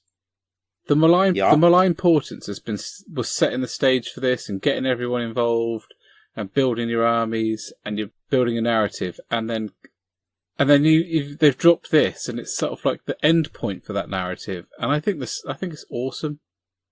In much the same ways as I suppose retrospectively, Gathering Storm was. Yeah, I was just going to say, I think it's quite exciting for the future of both games, because it seems that both of these sets are progressing the storyline. Yeah. Which is really nice. And I think, again, that just shows why ultimately the decision was made to destroy the world that was, because it existed for its entire lifetime in that sort of 2 minutes to midnight state, didn't it? Yeah, yeah. Where chaos was on the doorstep. And really, that when you've only got one world, that limits you a bit. So. Oh yeah, absolutely. Yeah. I mean, I think, now the big threat isn't chaos at the moment. The big threat is death. And chaos are on the back foot because they've been walloped by Sigmar, and I think it's great because we're going to be watching the kind of unfolding drama of the Mortal Realms, and it feels like the future doesn't feel finite, whereas in Warhammer World it always did. It always felt like it was all going to come to an end anyway, so there's a sense of futility about it, and that had its pros in the sense that the stories felt like that, but the cons were also that Games Workshop would really struggle to move it forward in any sensible way. Yeah. So we have got also the last two things to talk about. There's 2 add-on box sets which are very nice. 2 for each army. I particularly like the Stormcast one where she's leaning on her shield with a thing over her shoulder. She looks pretty awesome. And mate, it's all about those banshees. Those are incredible. Yeah, and they're interesting, aren't they? Are they actual banshees, or are they a new unit? They're Mirmorn banshees. Mirmorn banshees. Are there any of that? They are cursed to endlessly wander in search of magical sustenance. Actually, did just read that out, in case you hadn't noticed. And they basically, so they're like the bane of wizards. Are they? I'm just scrolling back up. Are they in the box set at all? No. So they're not really an add-on unit. They're a completely different unit. Yeah. Ah. Cool. And just to add to the sort of imagery I was floating earlier about those hunters, those glowwraith stalkers, the 4 of them come with a drum. Yes. So you know when I said like that spooky thing comes in to your shed? Yeah. Armed with a drum. Yeah, it's cool, isn't it? Very nice. So yeah. So lots of cool stuff. So what are we doing? Oh yes, I have negotiated that on the evening of the release, and the following Sunday all day, I will be doing Age of Sigmar hobby, which I'm hoping you can come to. Well, yeah, we'll see. But I think the negotiations are ongoing. Yeah, it's a tough one, that. But it will be hobby, whatever happens. Yes. So we got so excited. We've actually got through all that really quickly. Good. That's okay. So now just to get my old box set finished so that I can have a chance of even looking at the new one. Yeah. Yeah. Yeah, well, hurry up then. That's alright. Like you say, we got through this segment quickly, so that'll give you an extra 4 or 5 minutes to do some painting later. Yeah. On that box set. Yes, yeah. Well, in that case then, we better get on to the community, my friend. I think so. So thank you, Mortal Realms. Guys, we will see you in the community. Or for the FAQ that comes in between them. Or for the FAQ. New segments.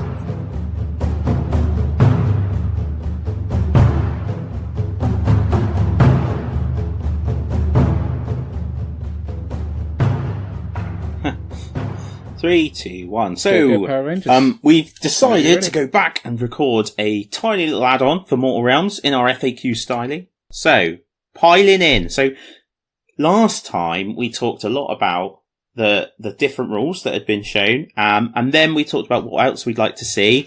And I basically said I want to see something that makes my bloodletters better, and they've done it. Yes. So they've updated a few things around measuring. So base to base is now official, which is, to be honest, what everyone does anyway. Totally sensible and about time that it's official. In fact, it even says in the thing, everyone does it anyway. Now it's official, so that's cool.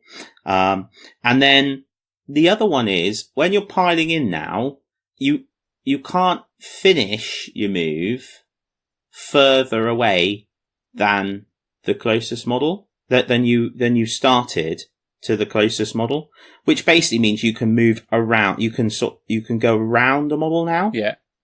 In the base space, which just means everything can sort of move in more, which made me very happy.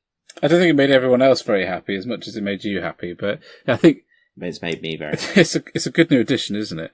Well, I think it is, because it's very disappointing when you've painted up a load of models and you can't get them into combat.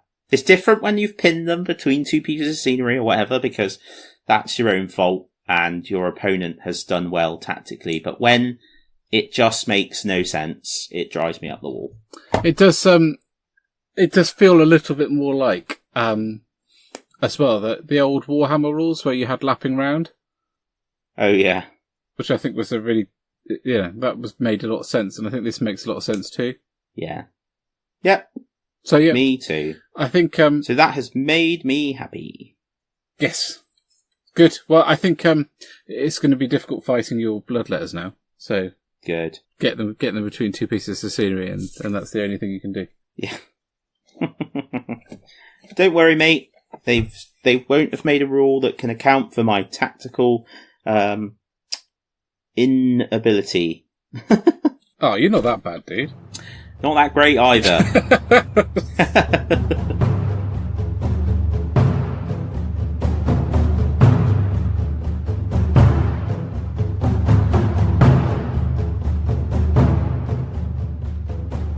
Okay, welcome back. We are now in the community, so it's time for some shout-outs. Ben, you've got a pretty cool one that you've our Instagram seen one. on Instagram. This time it's for a chap called The Real Broken Fingers.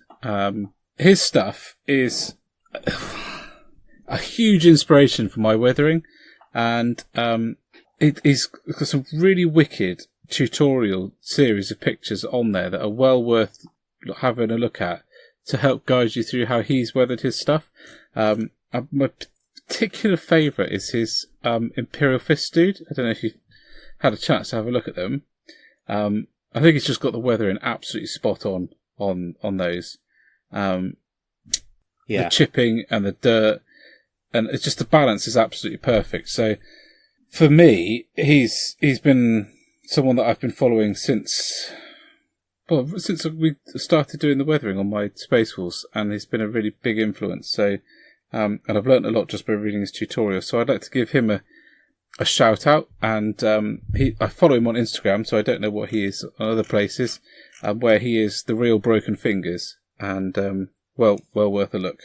Cool. Well, I'm going to check it out because I'd like to do a bit more with weathering and stuff. So it'd be nice to see if he's got, like you say, if there's like the tutorial things on there. That sounds excellent. Yeah, particularly the chipping bits. Yeah. So he uses a lot of the chipping fluid on his on his normal dudes. So, yeah, that's cool then. Really cool. Oh yeah, Ace.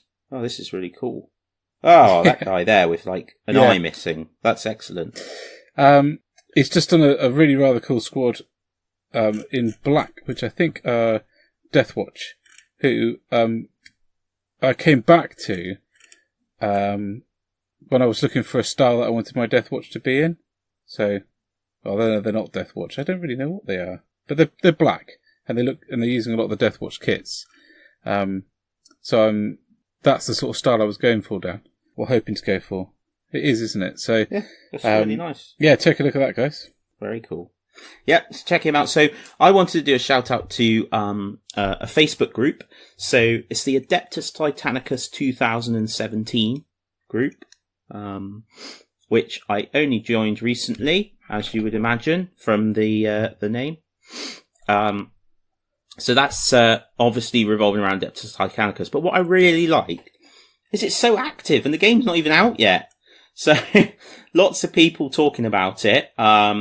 But also lots of cool pictures of Titans in 40k, but Titans from the original Adeptus Titanicus as well.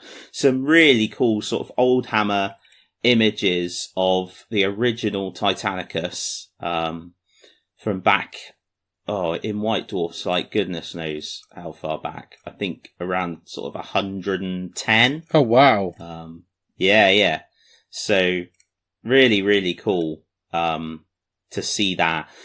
It's the first place that a picture popped up that I saw of an original Adeptus Titanicus Titan next to a new Adeptus Titanicus Titan, which is hilarious. Yes. Also, still some bits pop up there from time to time from Epic as well. And a lot of people just wigging out recently over whether, you remember that? I think you even commented on the picture somewhere, but there was a picture doing the rounds where there was like this tech priest scratching his head and he had a button that was like buy Imperial Knights or save money for Adeptus Titanicus. I really like that. Yeah, I love that. So that was really cool. So yeah, definitely a shout out to those guys. If you are looking at getting into Titanicus, or wondering what it's all about, definitely worth looking them up. We'll do the link thing like we did last time. So the good thing about those kind of groups is that Titanicus is going to need a whole bunch of other stuff surrounding it. A new set of scenery, for example, new boards. Yeah. And groups like that are really good for inspiring you to get those projects done, so that when the game is released, you're gonna, you have a lot of it already under your belt. Groups like the Fallout Forum are exactly the same. They've had long enough now; it's been delayed for so long that they've practically all finished Yeah, so go over there for inspiration to get yourself ready for Titanicus. It's interesting, I think. They really learnt something with Titanicus by doing the terrain because it's a different scale. Yeah. Because I think that's where Inquisitor really suffered, being 54 mil, and nobody had terrain for it. Yeah. So yeah, that's great. I'm glad they've done terrain. But yeah, you're completely right. Head on to there for some inspiration because there's some great stuff on there. Really, really good. And Dan's still struggling with which button to press. Yeah. Yeah. Well, underneath that you can't see, there's a massive button that just says more skulls. Just press that one. Repeatedly. Bang, bang, bang, bang. So bashing that one.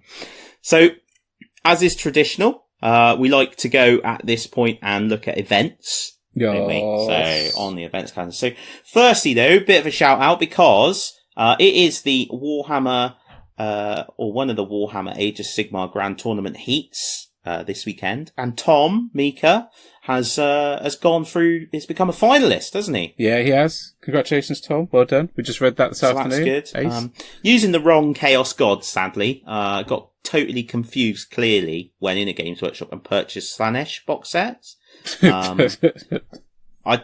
have been many of them. These things do happen. I think, pardon? There can't be many of them.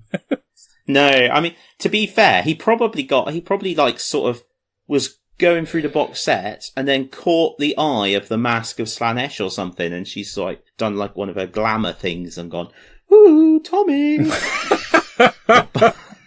And then he's done a Slaanesh army. So what's your excuse for your gold? I love skulls. I don't know. Oh, you know what my excuse is. Yeah, I know. I had to do them because everyone else was doing the storm cards. Sure, yeah. But everyone believes you. It's true. Right. Let's just calendar it up. Calendar it up. Black Library Live is coming up soon. Yeah, this weekend. 16th of June on there. Curtonian Carnage as well. 16th as well, yeah. On the 16th.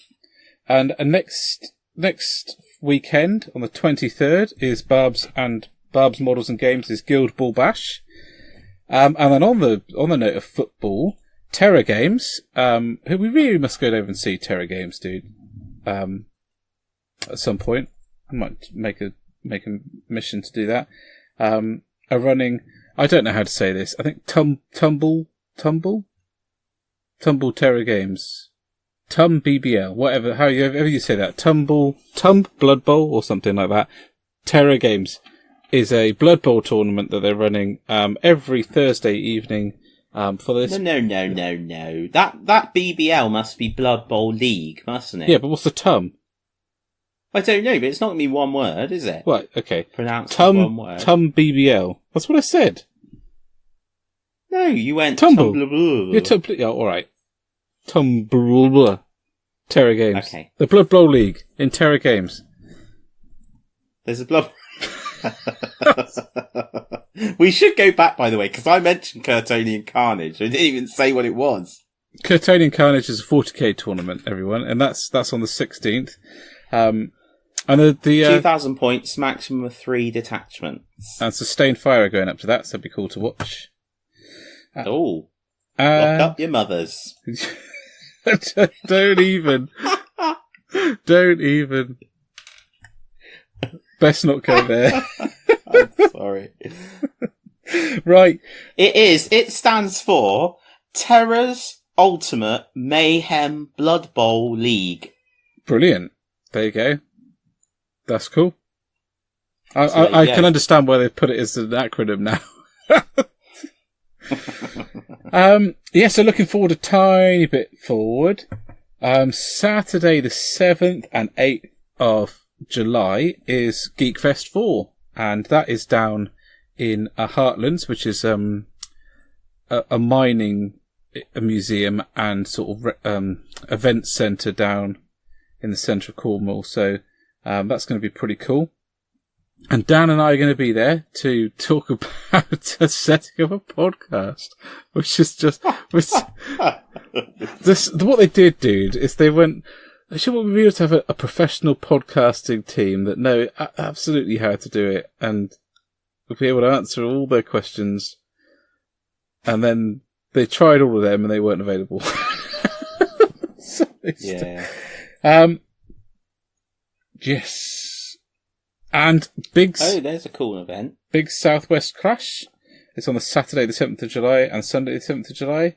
That is the Kings of War one, isn't it? Just bringing that up. Yeah, Kings of War. So that's on that week. You've also got the Greetings from the Warp, although it's Greetings from the Age of Sigmar. Yeah, let me just so those guys do some great stuff. I don't think that event's going ahead.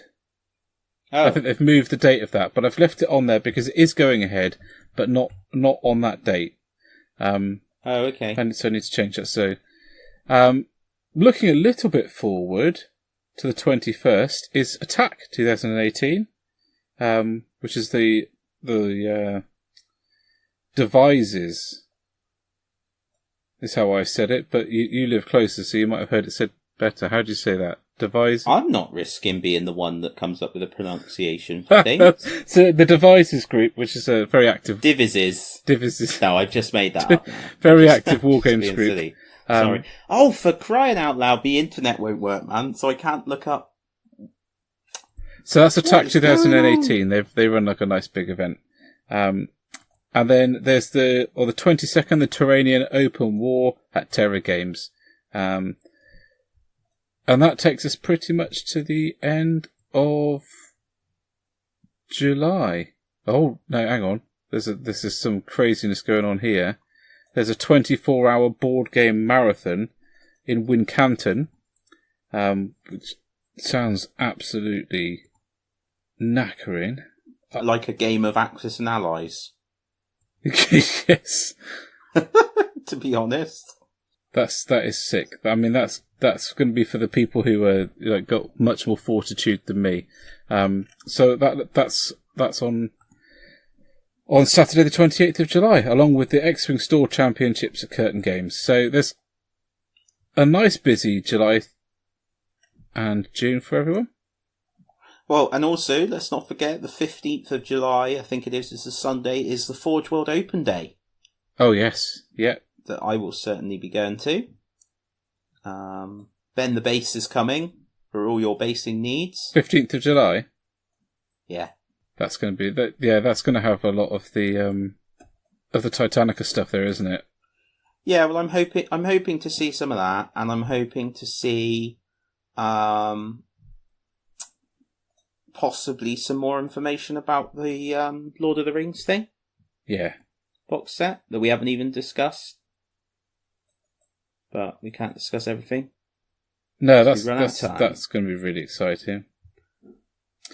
Oh, there's a little one. There's a Battle Group South Wargames show at the Tank Museum on the 14th of July. Oh, yeah. I've completely forgotten about that. Yeah. That looked amazing. So that's somewhere that used to go all the time, actually. Bovington Tank Museum, isn't there? Yeah, it's awesome. Back when it's not a good idea, though, for me to go to a war game show surrounded by tanks. No. The chances are I will come home with a copy of Bolt Action and I will drive home in some kind of armoured vehicle. Yeah, well, it would be... Such a thing has previously happened. I was going to say, it's not far-fetched for you to come home with an armoured vehicle, Dan. No. No. Now everyone needs to see pictures of you in your tank. Oh, well, I'll put that on my list. Right. So, bit of a roundup. All done. Anyone wants to add any events to that, then feel free. Please let us know if you're running an event and you want us to give it a shout out. And if you want us to put it on the calendar, just drop us an email either via the website or on Facebook, Instagram, Twitter, whatever.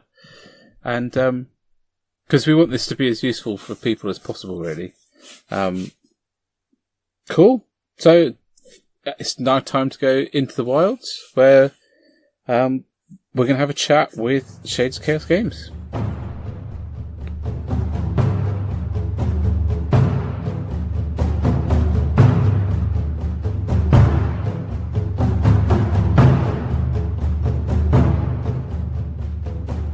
Hi guys, and welcome into the Wilds, where we're just going to do a short intro and then head over to an interview with the Shades of Chaos Games guys. So, Shades of Chaos are the chaps that make Outlands, which is the game that we've spoken about a few times, and they've just released a bolt-on to the system called How to Be a Badass, and they're going to tell us all about it. So we're going to head on over to that now. So I'm here with Jon and Ross from Shades of Chaos Games, and they have got a new book coming out called How to Be a Badass, which me and Dan love the name of. So you're going to tell me all about it, Jon. Right, so Outlands Legends How to Be a Badass is not a game supplement for Outlands. It's more of a game bolt-on system. Right. So before I talk about that, we need to talk a little bit about Outlands. Yeah, go for it, yeah. So Outlands is a tabletop miniature skirmish game. You basically, to play it, you can use any scenery you want, tape measure, handful of 6-sided dice, any 5 miniatures that you already own. And we've proven that because we've played a few games with some random stuff, haven't we? And the rule book. The game lasts about an hour, yeah, and that's for a beginner. So people like myself and Ross, who've been playing it for the last 4 years, can get a game out in half an hour. Agreed? Possibly my decision-making skills. Yeah, possibly. It originally started off as a game for us to play at the club that we both used to go to. And over the last 5 years, it's now morphed into a standalone game, which is now available to the public. The influences in that game set come from a million different types of media and product. I've got a collection of 40 years worth of action films floating around in my head. And you can see that when you're reading through it. Yeah. The setting itself is very sci-fi spaghetti western. Yeah. And it's very Mad Max, Firefly. So you've got your movies, you've got your TV shows. But one of the key aspects of the game is the campaign system, where every game should be different, because after every game you get to progress your characters on. A lot of that has come from a video game. Badlands? Borderlands. Pretty much. Yeah. We're both very keen gamers. Yeah. So a lot of what we play online or in front of the TV is now influencing what we do in our game. Yeah. And it plants that seed. It's not a direct copy as such, but we take that idea and we cultivate it into our own game system. Yeah. Which it's pretty good. I don't understand why it doesn't happen a lot more. I mean, making the game... Where video games have now moved from the boys' bedroom, it's now part of your entertainment system in your living room. It is, definitely. And we've got all these tabletop games. You can see where they've come from. But that video game market, unless you're looking at the Fallout game or the Dark Souls game, and I believe God Tier by Steamforged is based around League of Legends. Is it? Apparently so. Really? I didn't know that. Which is genius. If you can get that to work on a tabletop, you've won already. Yeah. So, and I don't understand there seems to be some sort of barrier why we're not using more of what's going on in the video game market, which is as big as Hollywood. Yeah. And it's not being done on the tabletop. There's Alien vs Predator as well now, which is possibly as much to do with the films as it is the games, but Yeah, I mean, there's a Terminator game out there as well. And that's like a direct tie-in to that IP property. So we've taken all these ideas and we've moulded them into Outlands, the game. Outlands Legends is also inspired by video games. Yeah. So if anyone plays a video game now, they will know that there is, in most video games, there's a system, there's an achievement system. Yeah. You do so many actions in a game and you'll get a little badge that pops up and say, wow, you've done this, and it's more like a bragging right more than anything else. Yeah, definitely, I know there are some games like World of Warcraft that give you rewards if you do certain achievements. And people will play for hours to get this. Well, loot whore. Look at your face, Ross. which is Ross. He's a self-confessed loot whore. So, yeah. And it's definitely there. The idea with Outlands Legends is that you get that achievement system in Outlands. Yeah. So I'm going to call it Legends from now onwards, because Outlands Legends, how to be a badass, is a bit of a mouthful. Some of the people we've spoken to think, oh, that's great, that's a wonderful idea. It's new and it's different. Well, it may be new to people who are just hearing it, but me and Ross have been running this idea for a couple of years now, haven't we? And it's just getting it to work. Yeah. Outlands is a fast game, so we had to have this bolt-on system that was really quick. Yeah. Where people are not flicking through a rule book trying to look at certain things. It had to be quick. You do it in game. Boom. Outlands Legends is a bolt-on to the main game. Yeah. So we don't want to slow the main game down. An hour maximum, most games. We can get through. We can take a beginner through a game in an hour. Yeah. A full game. Yeah. Outlands Legends now has this ability, this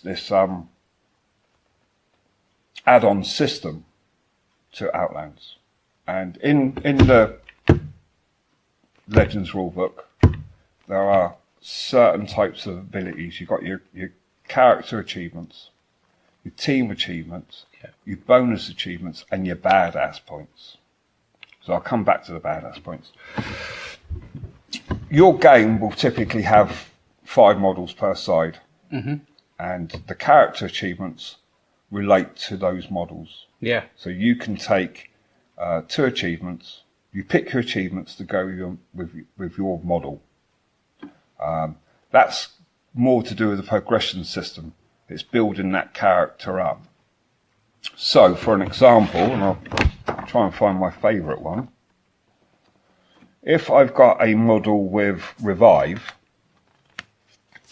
which is really useful in game. Really useful in game. Yeah. For those who don't know, the Revive ability, if you lose a model in game, it's been killed or it's out of action, a friendly model with Revive can come along and bring it back to life. So for And a model, in doing so, try not to get shot yourself. try not to get killed yourself. So there is an achievement. Achievement number 7 is the Reviver. So each achievement has got a dialogue box which will tell you exactly what you need to do to earn an achievement point. So number 7, the Reviver. Earn 1 achievement point and 1 badass point every time this character successfully completes the Revive ability. Easy enough. Every time it happens, you tick a box. Good. The difference we've got now between our game and the video game, where in video game you get a little notification come up saying that you've done something, and that's pretty much it. Yeah. We like to reward our players for doing stuff. Yeah. So each achievement has a tier reward. So those tier rewards are either 2, 3 or 4. So in this case it is tier rewards unlock every 10 achievement points to earn towards this achievement. So in this case, 10 revives. If you use Revive 10 times, and you don't have to use it in the same game because those points will carry over, you get to unlock the first tier. And then if you use it a second time, another 10 times, you get to unlock the tier reward 2, then tier reward 3 and 4 and so forth. So this really is geared towards the campaign aspect. It is. Yeah. In all cases, and all the character achievements, the first tier is always a bonus to your loot pool. So in Outlands, the main currency is credits, because we stayed up all night thinking that name up for it, and spice crystals. Yeah. At the end of the game, when you progress and you level up, you spend your credits to get better abilities. Yeah. So having that extra little bit of a bonus, it's more of an incentive to get that first tier out the way. For the Reviver, tier 2, immediately add 3 dice to your loot pool. So that's going to be somewhere between 18 and 360 extra credits. Yeah. Every time this character successfully uses the Revive special ability, remove 1 loot dice from your opponent's loot pool. From that point onwards? Yeah. Forevermore? Forevermore. Ah! I love it. So if you kill a hostile model, you automatically, or if you wound it, you automatically get a loot dice. Yeah. Yeah. That's a mechanic of the actual Outlands game. Actual Just to Outlands clarify game. that, yeah. So now with this achievement, if your opponent has killed your model and you bring it back to life, They don't get it. why don't you take that dice back? Yeah. Yeah. The tier 3 for that is immediately add 3 loot dice to your loot pool. Yeah. You get to take that one loot dice back from your opponent, and you get to add it to your own loot pool. Excellent. Yeah? Yeah. So it's all starting to build up. And then the last tier, which is tier 4, you get to do all that previous stuff, the 3 dice, so you get to take the loot dice from your opponent, add it to your loot pool. But when you use revive, because you've got to that maximum now, you've used it 40 times to get up to tier 4. Successfully used it 40 times. Successfully used it 40 times. Your target regains 2 health points instead of just the 1. So this is really encouraging you to use the model's abilities, because sometimes you can forget that they're there or sit on them and not actively do it. This is actually a thing, which you do in a computer game, don't you? If you want to get your achievement, you'll run out and do all sorts of crazy stuff. Oh, yeah. I mean, the achievements in this book, the character achievements, there's 100 character achievements. And you can take 2 per model in your team. So that's 10 you can have running at any time. And can you change them at any time? You can abandon an achievement if And you that want will to. reset the numbers. That will reset the achievement points you built up, Yeah. but not your badass points. Okay. Yeah. Badass points is something a bit different. So when we finish going of Outlands, you always level up, you always progress. Right? Picking the right achievement to go with the right model, or the right characters, is going to be key here. Yeah. Yeah. So we got an example, sniper versus sniper. To kill another sniper. Kill another sniper, you get an achievement point and a badass point. Yeah, and you've just changed the sniper rifle, haven't you, a little bit, because it was a little bit overpowered. Yeah. So there's things like that. A sneaky bastard, which is one of the achievements, has every time you use a sneak, heroic action sneak successfully, you get a point for it. Yeah. Yeah. So that's your character achievements. We then have team achievements, which count for the whole team. Any model in your team does that achievement, that task, will get the achievement point. And these are quite special. I mean, we're talking like 100 achievement points Per level. per tier. Yeah. And some of them are just like one shot. They're that special for the whole team. Yeah. Yeah. So going back to that revive thing, you need to do that 10 times before you unlock your first tier reward. And how long has that roughly taken? Because you guys play test a lot. How long has that taken you to... To be fair, successfully use revive in a game, you could probably do it 5 times. Yeah. Yeah. And you'll probably fail it 5 times. Yeah. Yeah. You are allowed to carry over your achievement points. So if you've done it 5 times in one game, Yeah. the next time you start, you've already got 5 points in it. Yeah. So you're thinking maybe 3 or 4 games really for a tier. Some of them, yeah. Some you can. All of the achievements, you're never going to be able to start off with 0 and then build up to the first tier in one game. No.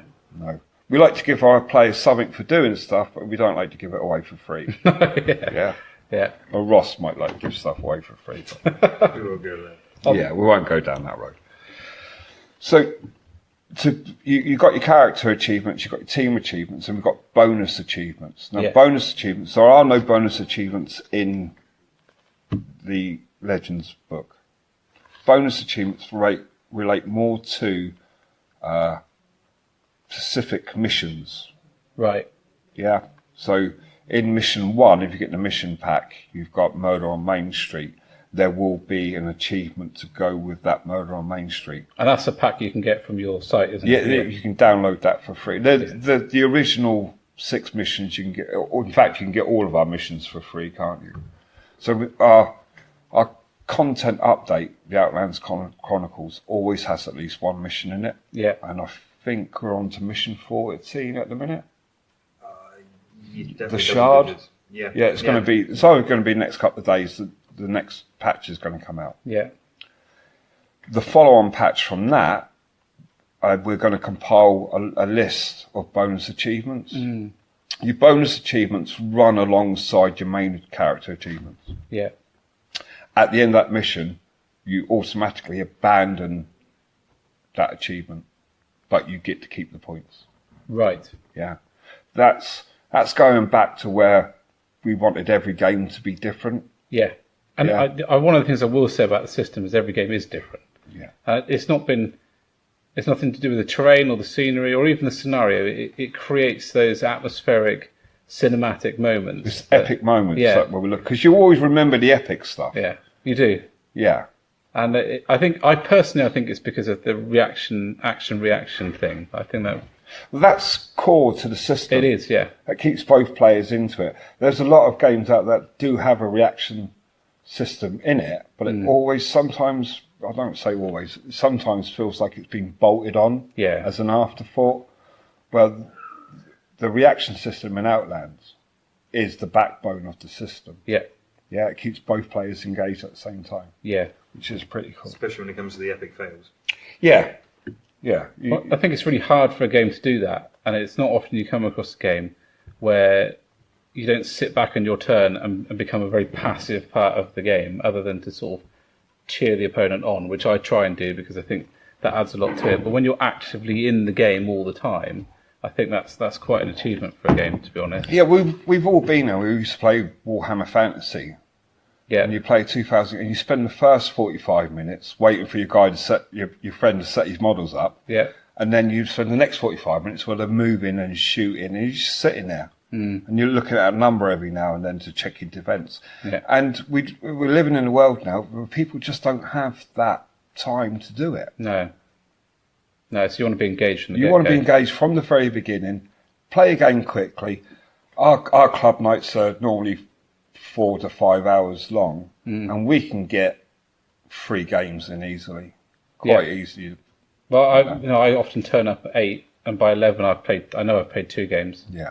And that's with me flapping my gums. Yeah, pretty much. Or Ross is overthinking of everything and just to get shot.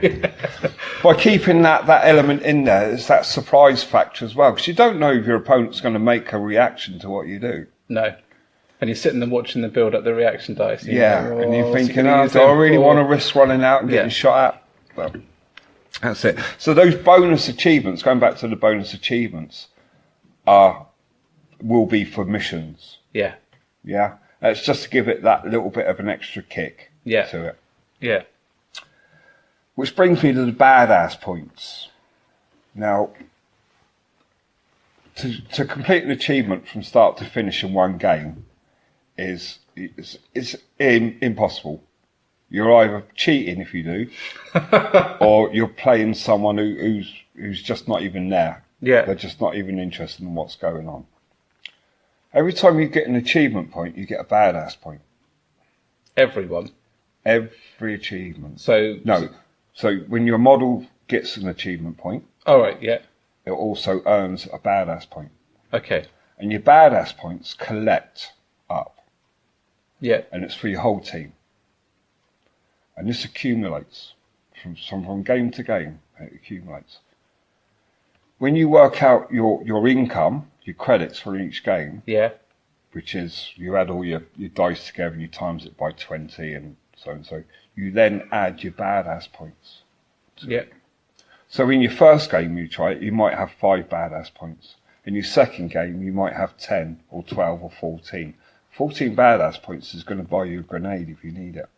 And you get to keep those badass points every time. You keep it. It's a measure of your team, how famous your team is. So let's take an example. Let's go for the revive. If you've got one guy who's on tier 1 revive, so he's done it 10 times successfully, then theoretically your team will have 10 badass points. Yeah. And they stack. So theoretically, if you've got a whole bunch of guys each running their upgrades, by the time you get to them all to tier 1, which potentially can happen simultaneously, you'll have 50 extra credits to play around with. Yeah. That's pretty significant. That is.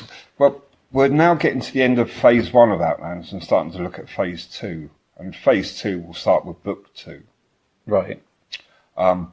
and the stuff. Tell me more, John. Right, so we've always said that Outlands would be 3 books. Yeah. Yeah. The first core rulebook, which is Outlands, second edition. Yeah. The second rulebook, which is in game terms, now adds advanced special skills, abilities, advanced weapon infusion, maybe epic actions as opposed to your heroic actions. And the key thing is the psychic rules. And that's the core rule book, or that's the book 2? That would be book 2. Yeah. So, for want of a different word, the psychic rules is a magic system. Yeah. Right, which is something we always wanted to do. And we've played test that quite a bit.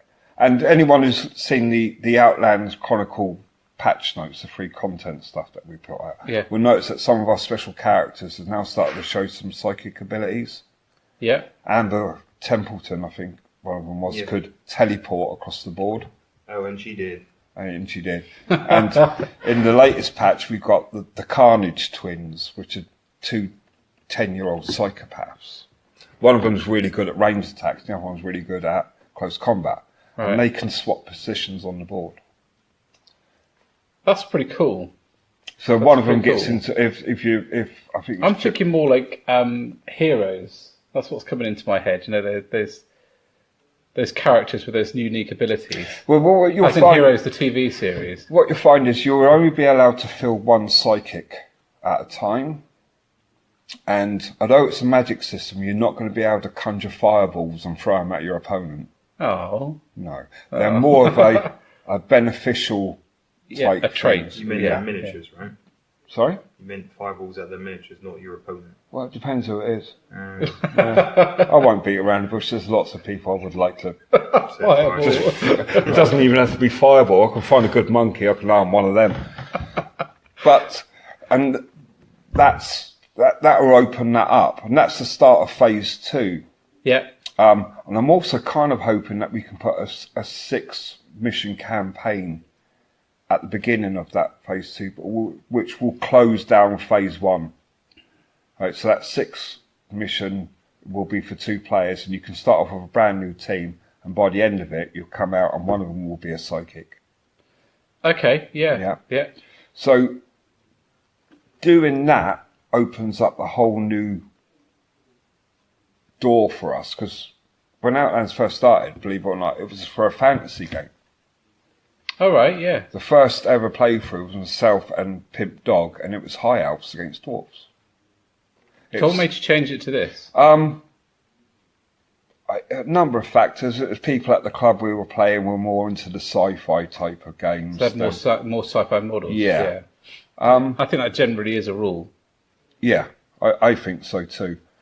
The fantasy side of it, and I've been working on a set of rules now for a good couple of years, and it's almost ready to go. But I didn't want to put it out without doing the psychic rules for Outlands. Because you do fantasy rules, you've got to have magic. Yeah. Yeah. You do really. And you really didn't want to. I didn't really want to put that out before our community had their own. Yeah. Magic rules for Outlands. So going back to that, these extra credits you can use, you'll start building up by using Legends, will help you in Book 2. Because all your abilities are now getting upgraded, and with those upgrades, the costs will go up. Yeah. Yeah? It's quite exponential with that, isn't it? So add a little bit, you pay a little bit, and then you get more advanced. I'm just assuming things are going to get... Although we call it a war game, it's a combination of so many different things. You've got your miniatures that you move around, but your progression system, where you level up, feels very role-play. Role-play. And if you read the rule book, the Outlands rule book, when we explain the rules, it's your model can do this and your model can do that, or it can't do this. But when we come around to your progression, your end phase of your game, we don't use the term model, we use the term character. Yeah. Yeah. And you build your character. And I've always found certain games very restrictive on what you could do. So you couldn't have that rogue with a rocket launcher. But you can in Outlands. If you really wanted to, you could have someone Scout with a sneaking missile around with launcher. a rocket launcher. Yeah. It'll take a few games to do it, but you can do it. And that just leaves all your character building and those who want to sit there and think about the best builds they can get. So much more they can do with the game. It's not just playing that drop-in game anymore. You're now building that up. Yeah. When we get to that book 2, I personally think we're now stepping it up a level from what we are now as that couple of guys and a few friends who help us with this Outlands things. I think we're now stepping up to a level. We're never ever going to be Games Workshop. We're never ever going to be Corpus Belli with Infinity. No. But we are definitely moving up towards that way forward. And because you've talked about, I don't know if you want to talk about them today, but you've talked about other game systems more like a matched play where you'll have teams. Yeah, so there's a zombie version. Because Outlands is campaign driven. Yeah. And not anyone who's ever played in a campaign will tell you that. Well, organising a gamer to turn up regularly or do anything with any form of planning is tough. It's tough to do. So Yeah. when you're trying to do that with 8 people, Yeah. there's always going to be one person that can't make it that week or at the last minute cancels, that Yeah. leaves someone else. People start falling behind. If you can keep that momentum up when you start a campaign, and you can carry it through to the end, and with Outlands you can just keep going. Yeah. In the next patch update, I explain about when is a good time to stop a campaign. Yeah. Which is something, because I've been in campaigns and they started off great and then halfway through it's just died a death. And you don't want to do that with Outlands because you'll never get past level 5. Yeah. Yeah. The standalone games, that we're looking at this 2 different ways. We can take the Outlands rules, put points on all the costs of everything, and then you can say to your opponent, well, let's make a team up at 2,000 points. And then you're free to pick whatever you like. Yeah. Or we're looking at making it a little bit more of a bigger skirmish game and saying 10 models.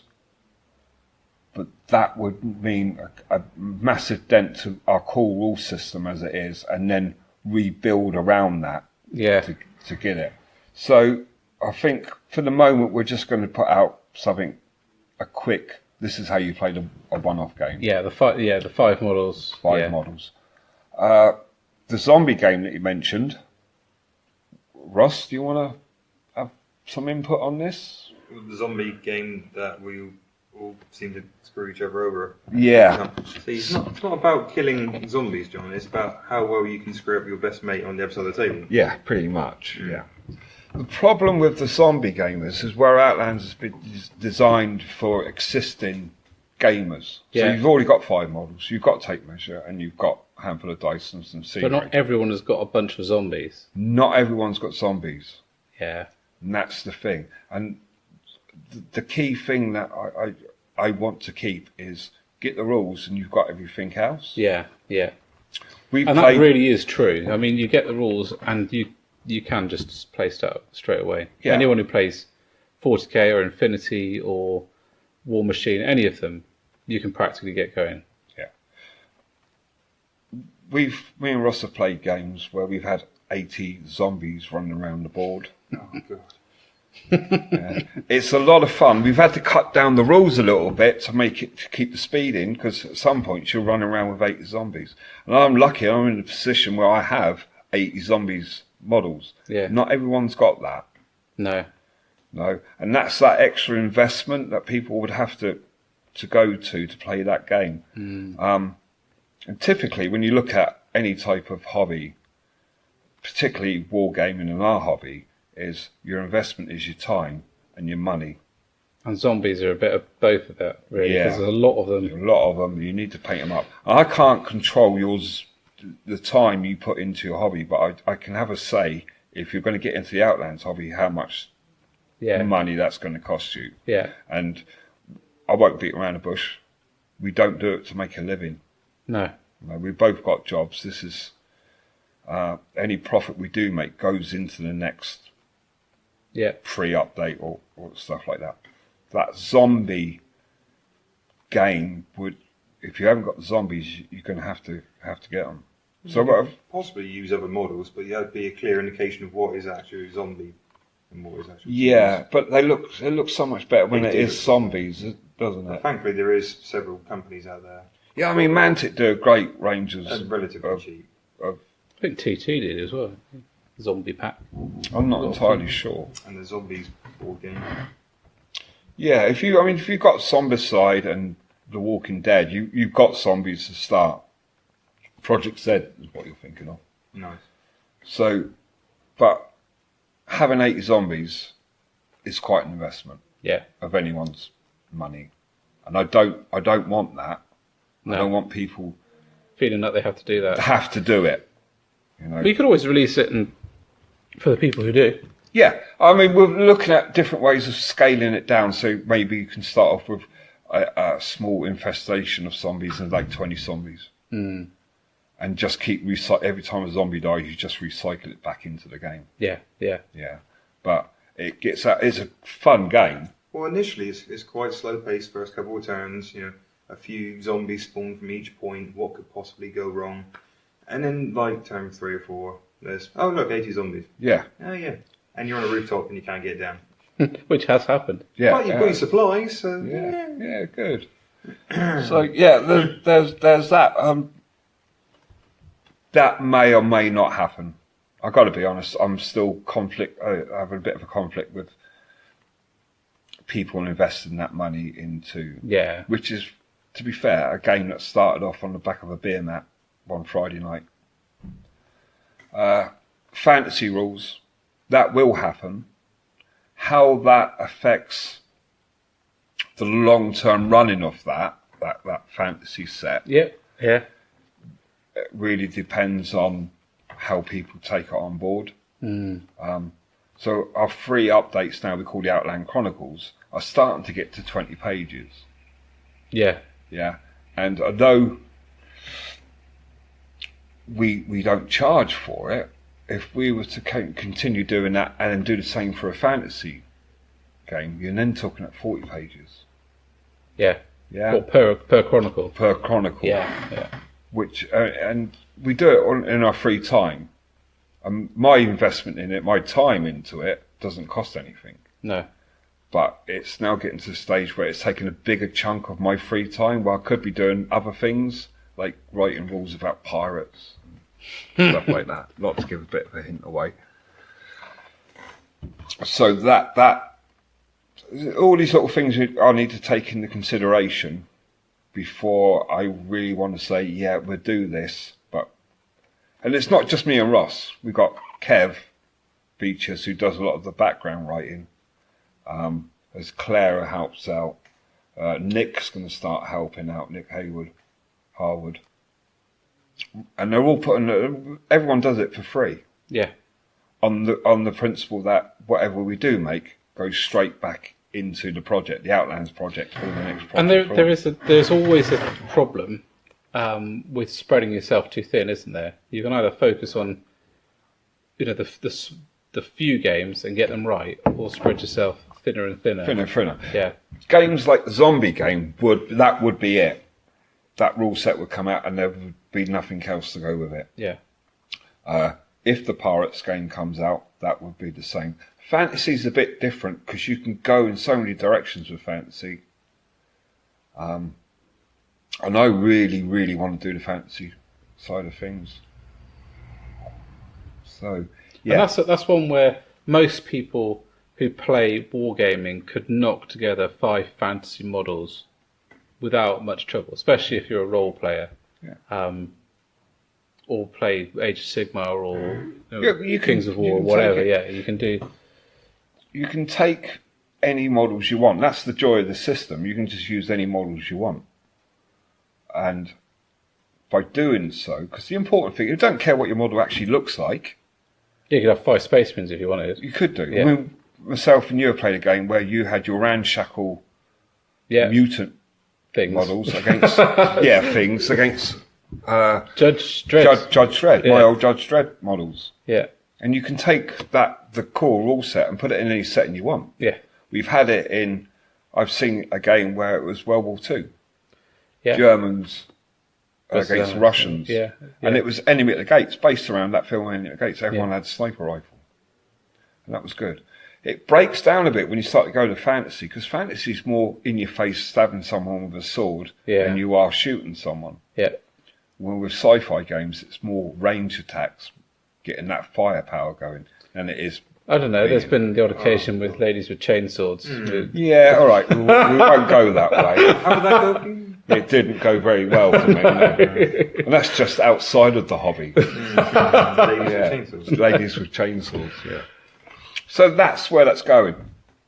So having Outlands Legends, How to Be a Badass, will give you more credits, which means you can get those better abilities or that better piece of equipment. Yeah. Because some of the equipment, even in the core rule book, is quite expensive. Yeah, it is. And you feel like you could be there for some time. I mean, I felt that flicking through it. You're looking at it and you're thinking about campaigns, and you're right. They have a tendency to fizzle out, and you want to be getting some of that cool stuff sooner, because that gives you more of a hook and incentive to stay on, because you're like, oh, now I've got my let's say massive sniper rifle with fire and acid and goodness knows what. Then there's always relic weapons as well. That'd be a great idea. That's more of a thank you to our community, and that's one of the things that started to slip now, because we're now doing 20-page updates. Yeah, is our relic weapons are always a few days late than what they should be when they come out. Yeah. Well, that's all right. They're a few days, isn't it? Yeah, but it's something that I used to keep on top of and make sure it happened. So the relic weapons or the relic items is just for our people on our Facebook page. Mm-hmm. So you can perform an action in game and find relic fragments. Yeah, and then every 2 weeks on our Facebook page, a poster will go up with a certain weapon, and you can, if your gaming buddies say yes, you can do it, cash your relic fragments in to get that item. Yeah.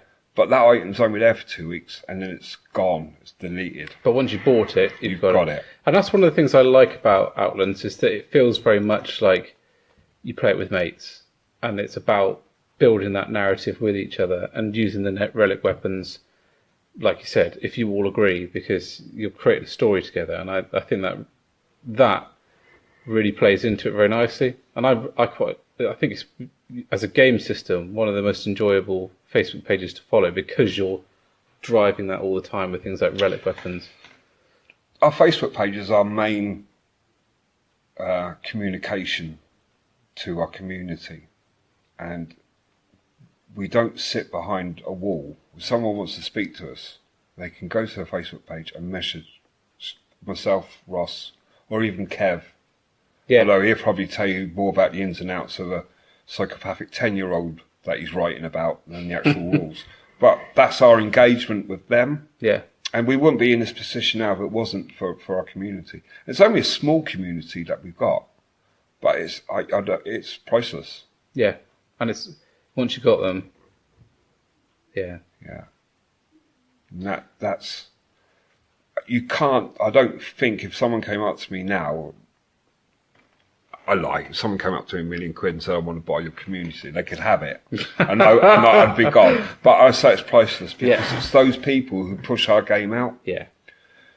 So we don't have a budget to work to. No, we have no budget. Everything is done free, and we work at it. People will notice recently that some of the artwork's starting to get a little bit better. And that's because every month we're doing new bits of artwork, and we're doing it ourselves. Who does the drawings? It's a combination of getting a 3D model, scaling it down, running it through an art program, and then blacklining everything on it.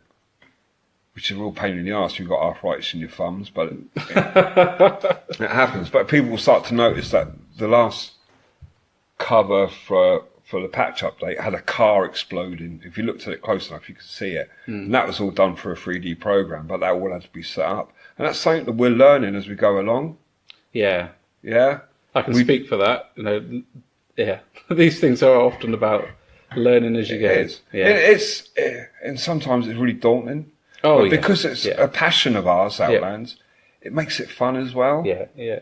And I could show Ross a picture. Oh, I want to put this on the new front cover, and he'll just shake his head, and it'll be something stupid, like a man in a banana suit shooting a machine gun. He's just going, "No, you can't do it." Well, it's not one of the worst things that could come in front of that. Well, that's one of the better ones, one of the better ideas we've had, isn't it? So, although we did have Dave who actually had a miniature of a guy in a banana suit. Excellent. Yeah. It seems to be a theme recently. We've had banana demons. Why not Yeah. get guys in banana suits? So that's going back to using any miniatures you want. One of our The community Scooby-Doo. members, Dave, has got one of his guys is basically dressed in a banana suit, and the other guy's got a cape and just his underpants on. Yeah, he? wannabe fireman hero. Yeah. I thought you were going to bring up the Scooby-Doo. Scooby-Doo one. Yeah. Oh, yeah. I do I've think seen that this in a amazing. post-apocalyptic setting, you are going to have a high level of interesting characters who somehow have managed to survive. So a guy in a banana suit almost feels like... Well, Thelma from Scooby-Doo with a chainsaw. I don't think I saw that episode, but, it was a really good model, though. It was a good one, yeah. If you trawl back on our Facebook page, you'll find it. A young guy that we met with his dad, wasn't it, over at Plymouth when we was, and they had these models painted, and it was the Scooby-Doo team. But they had machine guns and machetes and chainsaws. They were really good. I think it was Cornish Mikey painted them. Yes. Which is one of the local commission painters in Cornwall. And they've been waiting for a game to come along that they could use them. Oh, they've got it now? They got it now. Yeah. Yeah. Awesome. So this is going to be available... Outlanders Legends is going to be available... when? Right, so it's the 1st of June today. Is So it? probably within the next 2 weeks. Excellent. Yeah. And once again, you don't have to have this to continue playing. No. It's just added extra. It's not an extra. Or you have to have it if you are mad into achievements. You medically need this. Yes. Yes. Or Yeah. you won't sleep. In pill form. Yes. Yeah. Especially the one when you have to touch all 4 zones of a board. Yeah. I We've need got it. an I achievement. think you're going to have little badges made for them so people can get them tattooed on their butts. These aren't for people. Like people that interact with. This is for me. This whole book's designed Just for him. For me. I need to do all these achievements. All of them. It was 2 years ago. Ross, Who are what you about... going to revive? Oh god. You're not talking about real life because you get No, weird. not real in life. the game. Not real life. I mean, I'm sure John could help me out by shooting my models off the table, so I'd have to revive. I don't have to. I just think about it and they just fall off the tables anyway, apparently. Like the kiss of death or anything that's plastic. So yeah, that's the go. And that's, you don't have to have this to keep playing. And it'll be the same when Phase 2 comes along. You don't need to have Book 2 to keep playing Outlands. We don't operate like that. No. No. But most players will want to have it. At the end of the day, though, your price has always been incredibly reasonable. So it's not like, Book 2 is going to be horrific. So No, that's the whole idea of it. yeah, We don't have to make a living from it because we're not. so you can sell it at cost effectively. We can sell it, and I won't go into how much markup there is in there, but it's minimal. Yeah. The good side of that means we never ever go bust because we've got no overheads because we've all got our jobs. The downside of that is we can't do that 400-page glossy coloured book. I'm also in the mind is, do we really need that 400-page gloss-coloured book now? Hardback with silver edging and a little limited waist finder. edition, Yeah. maybe a little purity seal on the front. I'm not entirely sure how that works out. But, and that's the idea. I mean, this is just 49 pages. There's 100 basic achievements in there. Yeah. And I'm probably looking at a printed book like that about £4. Yeah. Yeah. So very reasonable. So a great gift for your lover. Yeah. Very romantic. Christmas. How to be a badass. How to be a badass. I'm not sure I want my wife to be any more badass than she is, otherwise I'm in for it. Oh, I don't know. Your wife, right? Yeah. Righty. So, anything else you want to add? I don't think so. Loads of stuff, but I've been told I can't swear. It's a good job I can't see what you're wearing at the moment either. Oh, you call it wearing, I'll call it liberated. Right, on that bombshell. Let's move on. Thanks for talking to me, guys. Nice one, Ben. And, we love your stuff, so let's keep it going. And I'm going to play that, and I'll let the guys know on the podcast what I think about it once I've had a go. Right, there you go. You can have a copy for £17. Seems it's you. Cheers, guys. Thank you. Thank you.